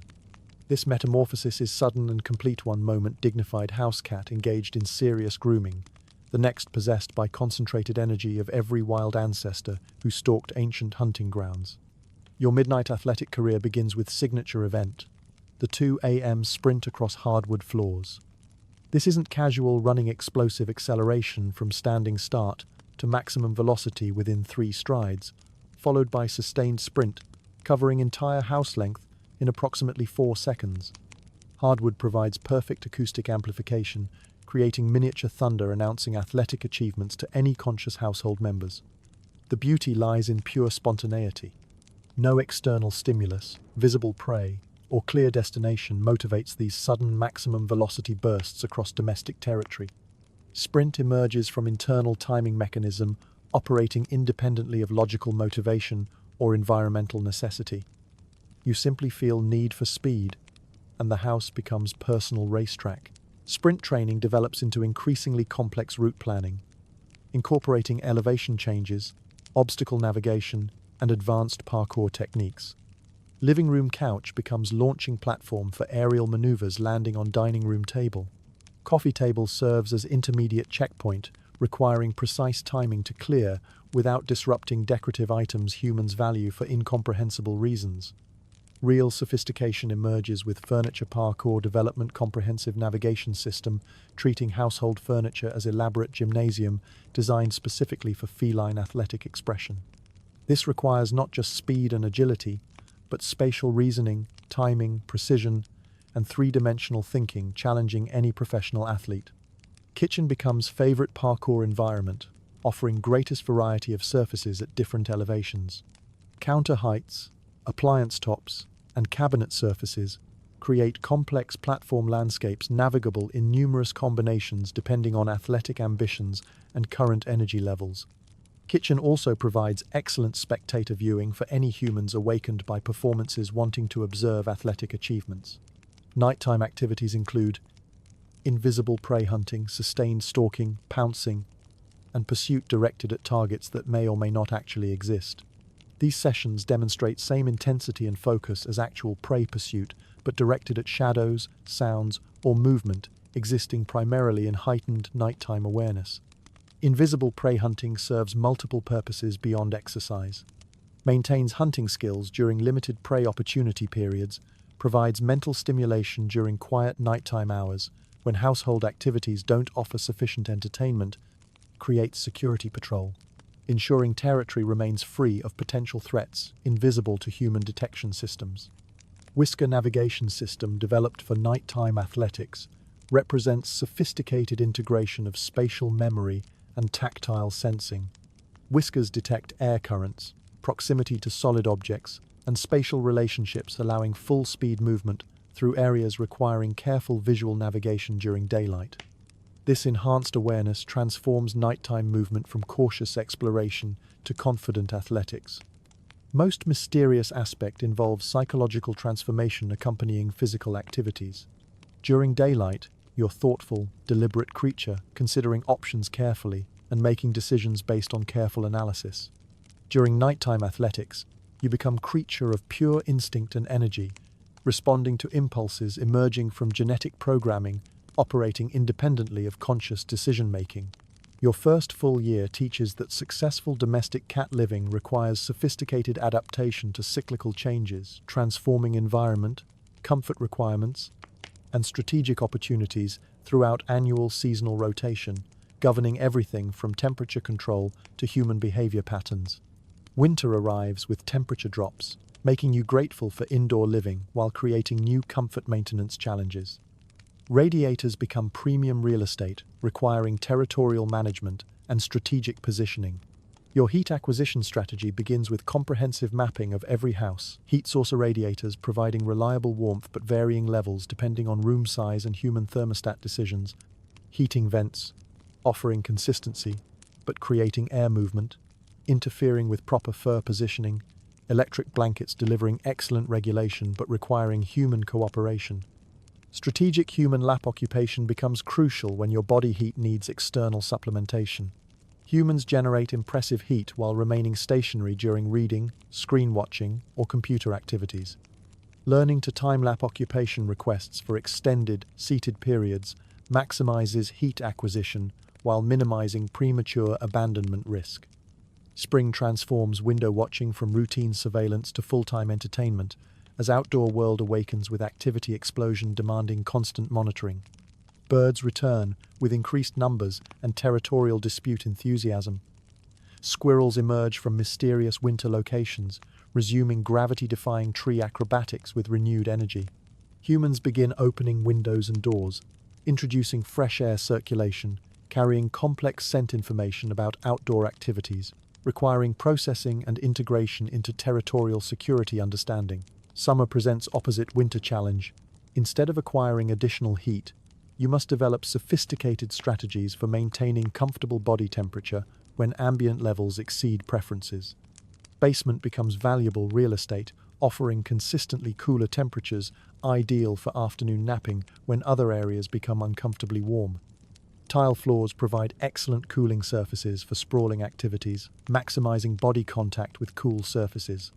Fall brings most significant household environment changes as humans engage in extensive seasonal preparation, introducing new objects, rearranging familiar spaces, creating temporary disruptions requiring immediate investigation and security assessment. Box appearance during fall preparation creates tremendous opportunities for new living spaces and exploration activities. Holiday seasons introduce most dramatic temporary changes, culminating in tree appearance, elaborate temporary furniture installation claiming premium living room real estate. Holiday tree represents both opportunity and challenge, providing new climbing infrastructure and interesting dangling objects, but generating intense human attention and protective behavior, suggesting they don't appreciate your need to investigate and potentially modify this environment addition. By your second year, you've developed sophisticated understanding that your household operates according to complex social dynamics, requiring active management to maintain your position as rightful center of domestic attention and decision-making. Authority. This role requires strategic relationship management, careful affection allocation, and political awareness, impressing any diplomatic professional. Strategic affection distribution maintains your royal status, not through demands or aggressive behavior, but by making yourself simultaneously indispensable and mysterious. This requires calibrated affection distribution, keeping humans emotionally invested in your well-being while preserving independence, making your attention valuable rather than assumed. Strategic affection involves understanding that scarcity creates value. Constant availability makes attention routine rather than special. Too much aloofness might make humans question whether you appreciate their care efforts. Optimal balance involves being affectionate enough to generate emotional attachment while remaining independent enough, ensuring attention feels like gift rather than obligation. Visiting human assessment requires immediate evaluation when unfamiliar humans appear in your territory, implementing appropriate response protocols protecting your interests while maintaining diplomatic relations with creatures who might influence regular humans' household management decisions. Assessment process begins with observation from secure positions, evaluating threat levels, social dynamics, and likely duration of territorial intrusion. Response strategies range from diplomatic visibility, briefly acknowledging visitors' presence before withdrawing, to observe from distance to active social engagement including conversation, proximity seeking, and attention demonstrating household importance, while gathering intelligence about visitor intentions and characteristics. Multi-pet management, if applicable, requires sophisticated boundary management, establishing clear hierarchies while avoiding overt conflict, forcing humans to choose sides in territorial disputes. Goal is maintaining superior status through psychological rather than physical dominance, establishing yourself as creature who sets rules and expectations rather than enforces them through confrontation. Independence and social balance represents most sophisticated hierarchy management aspect, maintaining perfect balance between being independent enough to be interesting and social enough to justify care and feeding efforts, supporting your lifestyle. This requires constant adjustment based on household dynamics, seasonal changes, and evolving human management team needs. Your independence demonstrates you're not merely dependent on human support, but choosing to share space because you find arrangement mutually beneficial. This choice-based relationship creates respect for autonomy while reinforcing companionship value.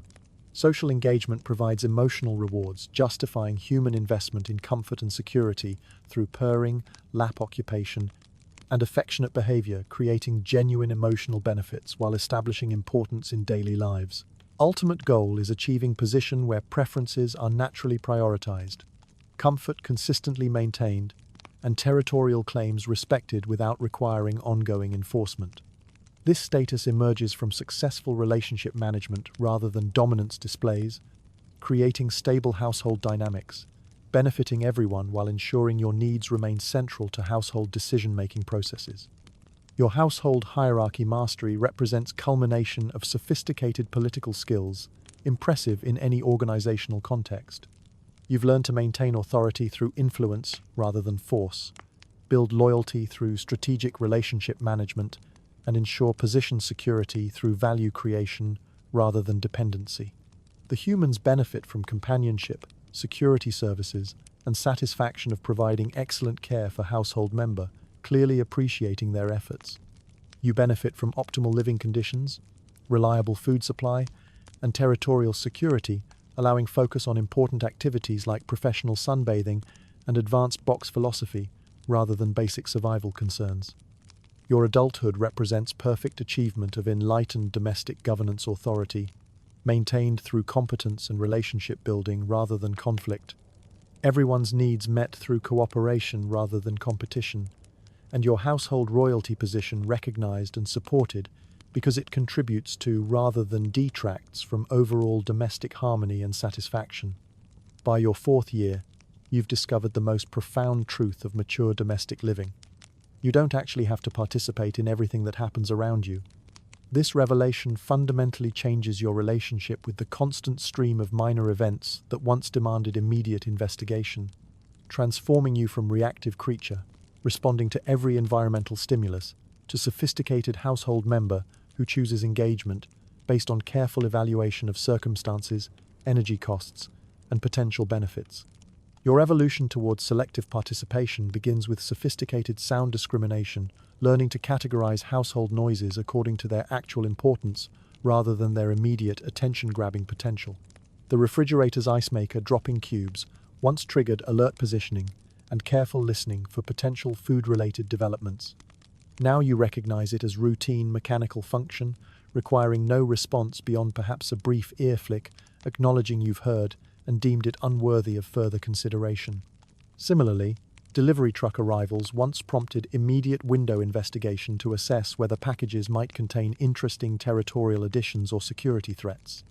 Your mature understanding recognizes that most deliveries follow predictable patterns. Packages for humans contain items of limited cat relevance, and truly interesting boxes make themselves known through extended unpacking activities, providing ample time for later investigation. This selective response system extends to your relationship with bags, which once represented irresistible investigation opportunities, requiring immediate exploration regardless of contents or origin. Paper bags still merit consideration due to excellent acoustic properties and potential for modification into temporary entertainment venues. Plastic bags, however, have been reclassified from must investigate immediately to assess for crinkle quality and entertainment potential before committing energy to exploration. The art of observing rather than engaging becomes one of your most refined skills, transforming you from active participant in every household event to discerning audience member, choosing involvement based on careful evaluation of entertainment value, energy expenditure requirements, and potential benefit analysis. This shift allows you to maintain awareness of household activities while conserving energy for truly worthwhile pursuits, like optimal sunbeam positioning and strategic human attention acquisition. Your approach to laser pointer appearances exemplifies this discriminating engagement strategy. Where once every red dot sighting triggered immediate pursuit regardless of circumstances, you now evaluate each session for quality factors determining whether participation is warranted. Amateur presentations brief, irregular dot movements, suggesting the human lacks commitment to providing quality entertainment, receive only cursory attention or dignified disinterest. Communicating your standards have evolved beyond casual light chasing. Professional quality laser pointer sessions, however, still merit full engagement. These demonstrate human understanding of proper red dot presentation. Sustained activity periods, creative movement patterns challenging your reflexes and spatial reasoning, and energetic dot manipulation suggesting the human appreciates athletic and mental stimulation requirements of serious interaction. Most liberating is your growing recognition that being set in your ways isn't a character flaw, it's a privilege earned through years of experience and successful household management.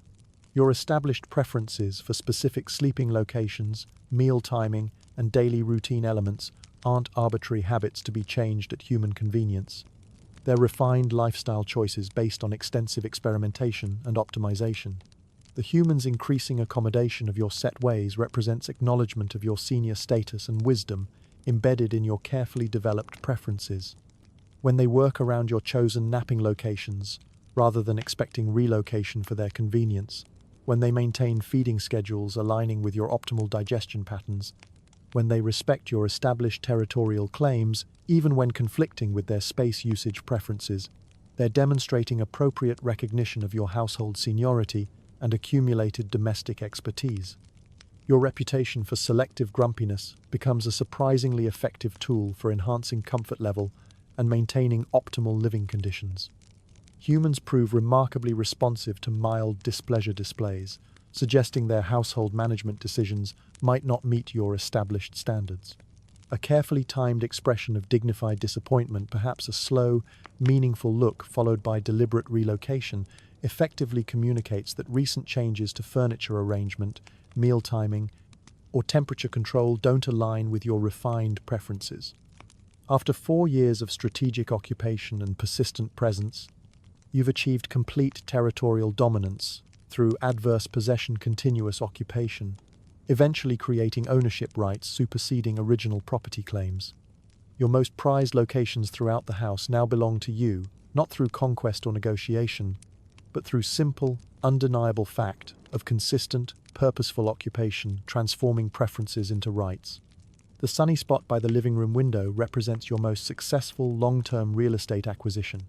What began as opportunistic sunbathing evolved into permanent territorial control through years of daily occupation, establishing clear use patterns, seasonal rotation schedules, and defensive positioning, successfully discouraging competing claims from other household members. Humans now automatically work around your presence, adjusting furniture arrangement, indoor plant positioning, and cleaning schedules to accommodate your established rights to optimal solar access. Your window spot ownership goes beyond simple occupation. You've actively improved the property through strategic modifications, enhancing its value and utility. Careful arrangement of accumulated shed fur created cushioning perfectly, conforming to your body configuration. Regular claw maintenance activities established grip points on nearby surfaces, facilitating easy repositioning as sun angles change throughout the day. Gradual compression of carpet fibers beneath your preferred positioning created subtle body impression, marking this space as unmistakably yours. Humans' recognition of your window spot ownership manifests in consistent behavior modifications, acknowledging your territorial rights. They've learned to approach this area quietly during occupation periods, understanding unnecessary disturbance constitutes trespassing on legitimately claimed territory. Their furniture arrangement decisions now prioritize maintaining clear access to your spot over their convenience preferences. Most importantly, they've ceased attempts to relocate you from this position for their own space usage needs. Accepting your occupancy rights supersede their occasional desires to use the window area for activities like plant watering or furniture cleaning. Your conquest of the perfect chair represents perhaps your most sophisticated real estate acquisition campaign. Strategic persistence, psychological warfare, and advanced fur distribution tactics, gradually transforming contested territory into undisputed personal property. The chair began as human seating furniture you periodically occupied when convenient and available. Through patient, consistent occupation during optimal usage periods and strategic shedding marking upholstery with clear evidence of your presence, you gradually shifted territorial balance until human usage became exception rather than rule. The fur distribution strategy proved particularly effective because it created permanent evidence of territorial claims remaining visible even during periods when you weren't actively occupying space. Accumulation of your fur on chair fabric served as constant reminder to humans that this furniture had been claimed by someone possessing both determination to maintain occupation and physiological means to mark territory in ways that couldn't be easily erased. Your bedroom access rights represent culmination of patient, long-term negotiation, gradually transforming once restricted human territory into shared space where your presence is not only tolerated, but expected and accommodated.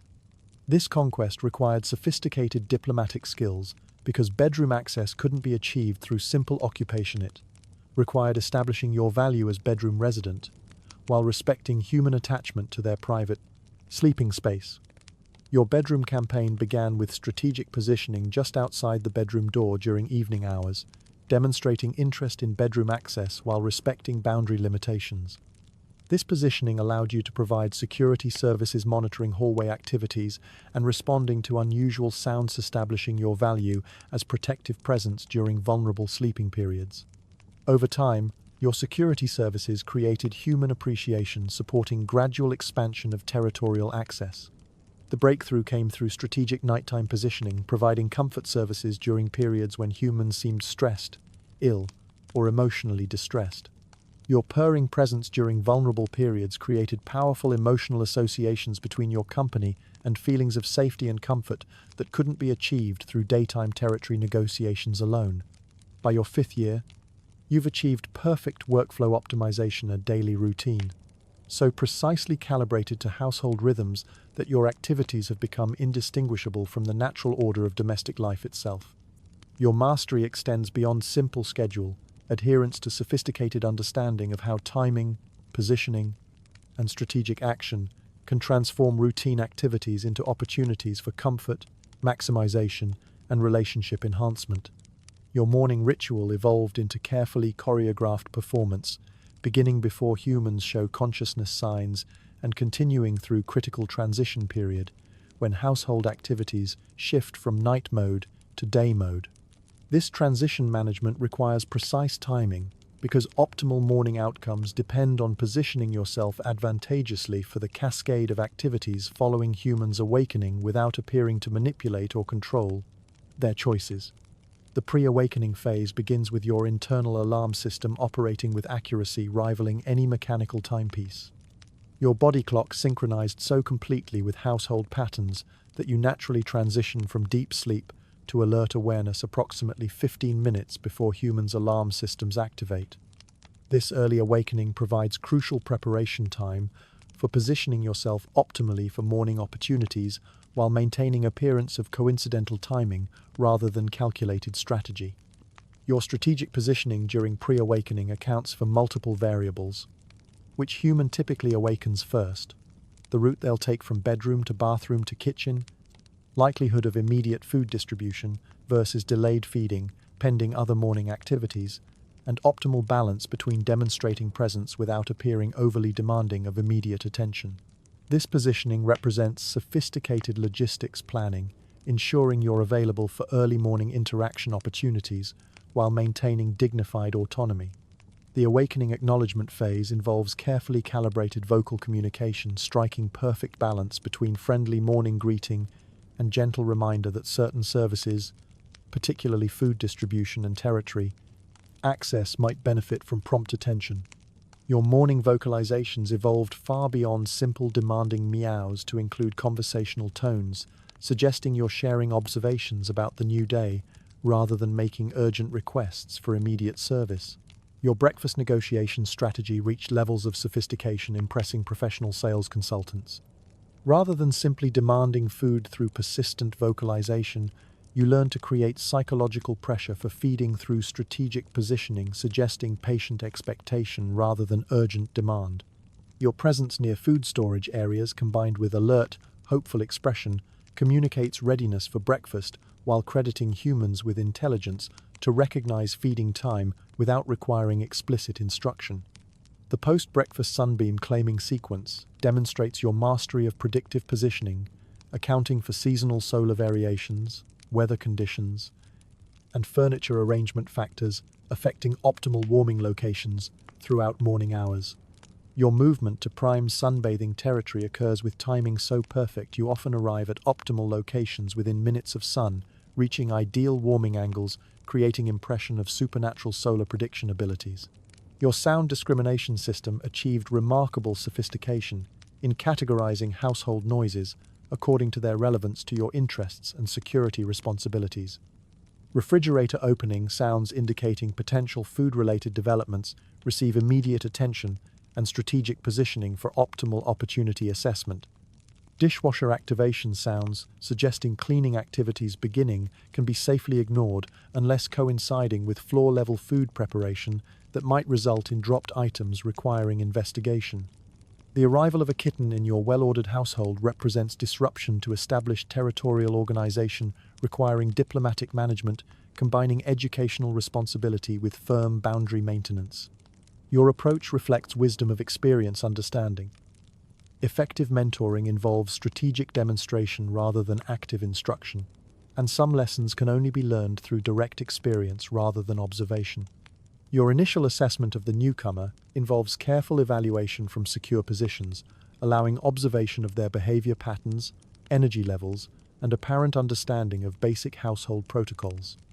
This assessment serves multiple purposes: gauging scope of educational intervention that might be required, establishing your position as senior household member whose approval affects newcomers' territorial integration, and providing time to develop appropriate mentoring strategies, minimizing disruption to your established routines. Window watching demonstration becomes your first formal teaching opportunity. Approached with measured patience, recognizing quality surveillance skills require time to develop and cannot be rushed through intensive instruction. Your teaching method involves occupying your established window position during prime viewing hours, while allowing kitten to observe your professional surveillance techniques from nearby locations that don't interfere with your work, but provide clear sightlines for educational observation. Your instruction covers essential skills including target identification and classification, threat assessment procedures, and appropriate vocal responses to various outdoor activity types. Birds require different monitoring protocols than squirrels. Delivery vehicles demand different assessment procedures than neighborhood cats, and weather pattern changes call for different positioning strategies than routine daily surveillance. These distinctions can only be learned through extended observation of professional technique combined with gradual supervised practice. The timing demonstration aspect proves particularly important because successful household management depends heavily on understanding when various activities produce optimal results. Your approach to teaching timing involves allowing kitten observation of your strategic positioning before meal times, your preparation for routine human activities, and your coordination with household schedules, maximizing comfort and opportunity while minimizing effort and conflict. However, your mentoring philosophy includes firm recognition that some lessons cannot be transferred through demonstration alone. Certain skills, particularly those involving physical coordination, personal risk assessment, and individual relationship development with humans, require direct experience you cannot provide through observation alone. Your responsibility involves ensuring the kitten has safe opportunities for experiential learning while maintaining appropriate supervision to prevent serious mistakes. In your 6th year, you've discovered that profound satisfaction comes not from dramatic achievements or territorial conquests, but from quiet moments of afternoon contemplation, when the house settles into peaceful rhythm, and you can survey your domestic domain with contentment of someone who has successfully created exactly the life they intended to live. These periods of peaceful reflection typically occur during golden afternoon hours, when sun slants through your living room window at perfect angle to illuminate dust motes, dancing in warm air like tiny performers putting on shows specifically for your entertainment. The dust motes have become your meditation. Focus their slow, purposeless drift through sunbeam, creating hypnotic pattern, encouraging deep relaxation that comes from having no urgent responsibilities and nowhere else you need to be. Your contemplation sessions begin with gradual recognition that your immediate environment contains everything necessary for complete satisfaction. The sunbeam provides optimal warmth without excessive heat. Your carefully claimed territory offers security, comfort, and strategic positioning for monitoring household activities without requiring active participation. Background sounds of your well-managed household humming appliances, occasional human movement, settled creaking of house at rest create acoustic environment, suggesting stability and successful domestic organization. The satisfaction of territorial management, well executed, becomes recurring theme in your afternoon reflections. Each room shows evidence of your successful influence and careful stewardship. Furniture arrangement accommodates your optimal traffic patterns and preferred resting locations. Humans have learned to coordinate their activities with your established routines and territorial preferences. Overall household rhythm reflects your input and guidance, while maintaining harmony benefiting all residents. Your memories of great hunts provide particular satisfaction during contemplative periods, though your definition of great hunts evolved to include victories that might not be immediately obvious to casual observers. The red dot campaigns, while never technically resulting in successful capture, provided years of athletic challenge and mental stimulation, maintaining your reflexes and problem-solving abilities. Dust bunny encounters taught important lessons about patience, persistence, and value of practicing hunting skills even when prey represents minimal actual threat or resource value. The cardboard box territories you've claimed and abandoned over years represent perfect examples of your ability to recognize opportunity, maximize available resources, and transition gracefully to new situations when circumstances change. Each box provided exactly what you needed for the period of its structural integrity, and your ability to move seamlessly from worn-out boxes to fresh replacements demonstrates adaptive flexibility serving you well throughout your domestic career.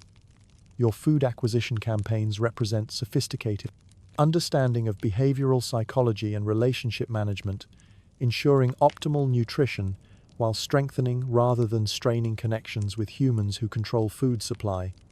Success of your various procurement strategies reflects not just your ability to communicate needs effectively, but your understanding of how to make those communications appear to emerge from affection and social bonding rather than simple demand for service.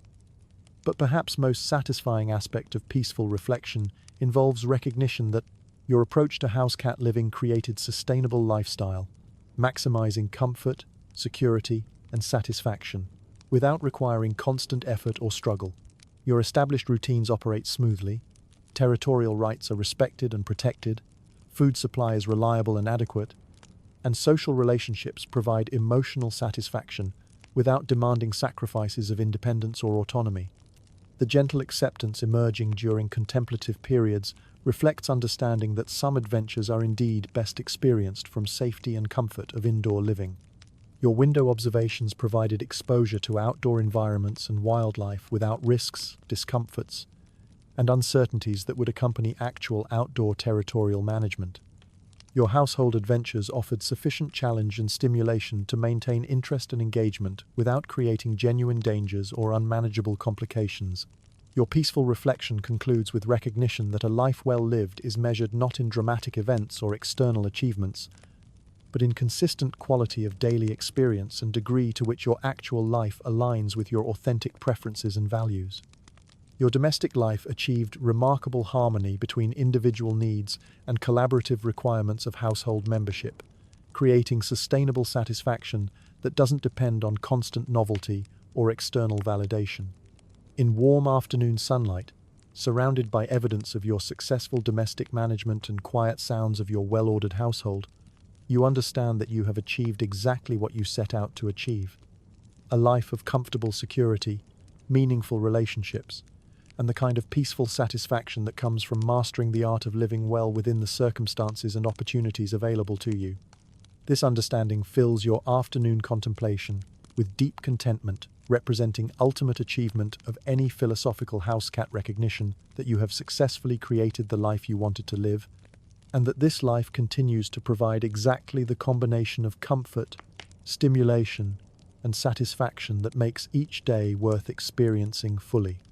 It's a Tuesday in your 7th year, and as you settle into the morning sunbeam that arrives precisely at 9:17 a.m. in your claimed spot by the living room window, you realize that this utterly ordinary day represents the pinnacle of everything you've worked to achieve in your domestic career. The morning sun warms your fur with the reliability of a promise kept daily for years. You've positioned yourself with the precision of someone who has calculated this angle thousands of times, your body perfectly aligned to capture maximum warmth while maintaining optimal surveillance capabilities over your territory. The humans move through their morning routines, in the background predictable sounds of coffee preparation, shower operation, and the gentle chaos of getting ready for whatever activities occupy them during your daytime hours. This is not a day marked by dramatic events or extraordinary achievements. No new territories are conquered, no epic hunts are undertaken, no territorial disputes require resolution. It's simply Tuesday, arriving with the same dependable rhythm that has structured your days for years, offering the same opportunities for comfort, observation, and strategic positioning that you've refined into an art form.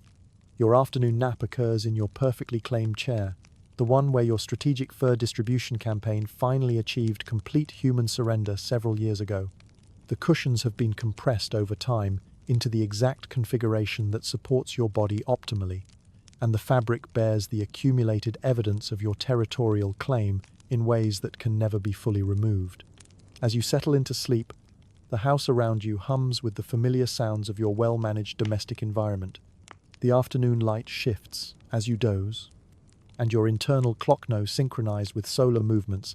After years of professional sunbathing wakes you precisely when the west-facing window begins to offer optimal warming opportunities. You relocate with the unhurried confidence of someone whose daily routine has been perfected through extensive experimentation and refinement.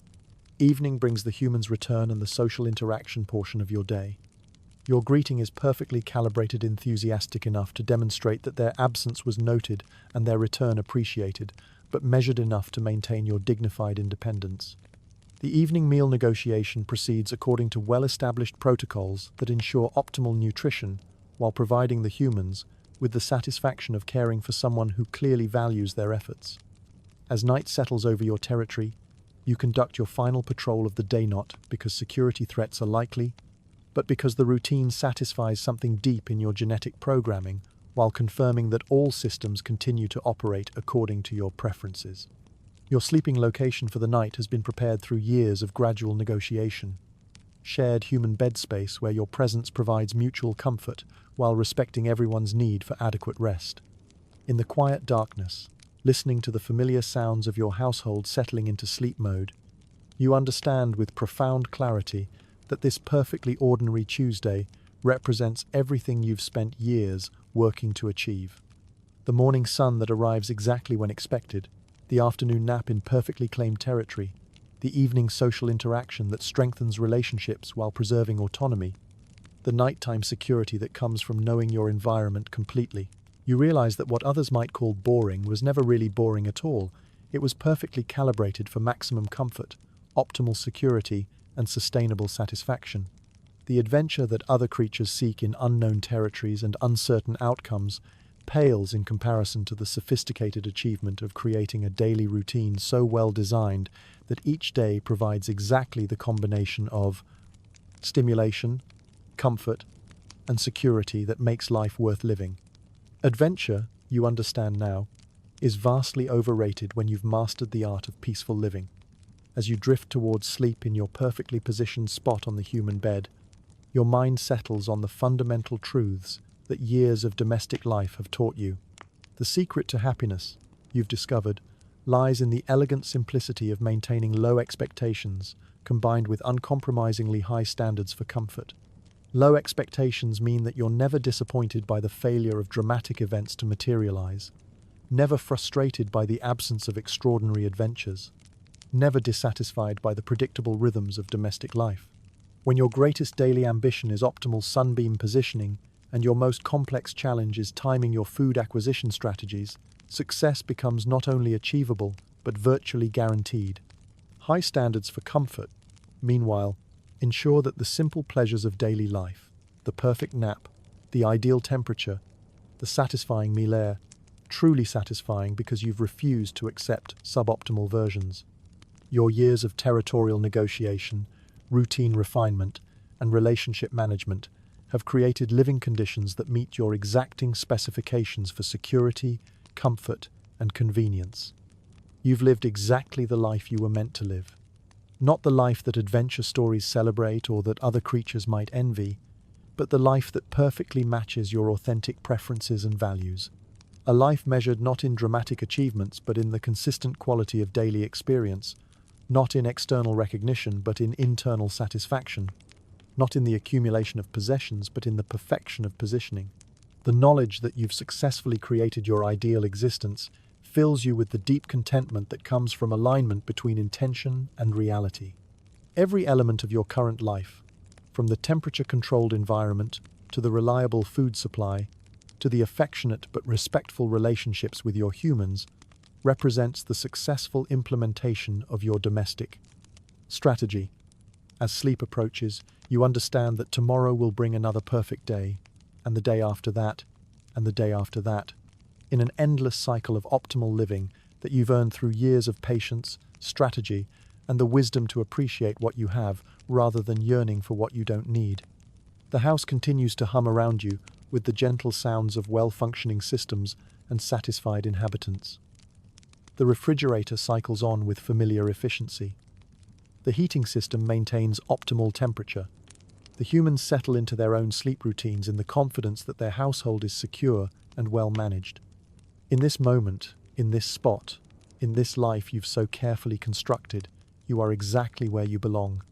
The sunbeam will return tomorrow morning at 9:17 a.m., and you'll be there to meet it, ready for another perfect day, in the endless succession of perfect days that represent the true achievement of a life lived with wisdom, purpose, and uncompromising dedication to the art of being exactly who you were meant to be. The gentle fade into sleep carries with it no anxiety about tomorrow, no regret about yesterday, no desire for anything other than what you have already achieved. You are a house cat who has mastered the most sophisticated challenge of all, the creation of a perfectly ordinary life that provides extraordinary satisfaction. And in the morning, the cycle will begin again.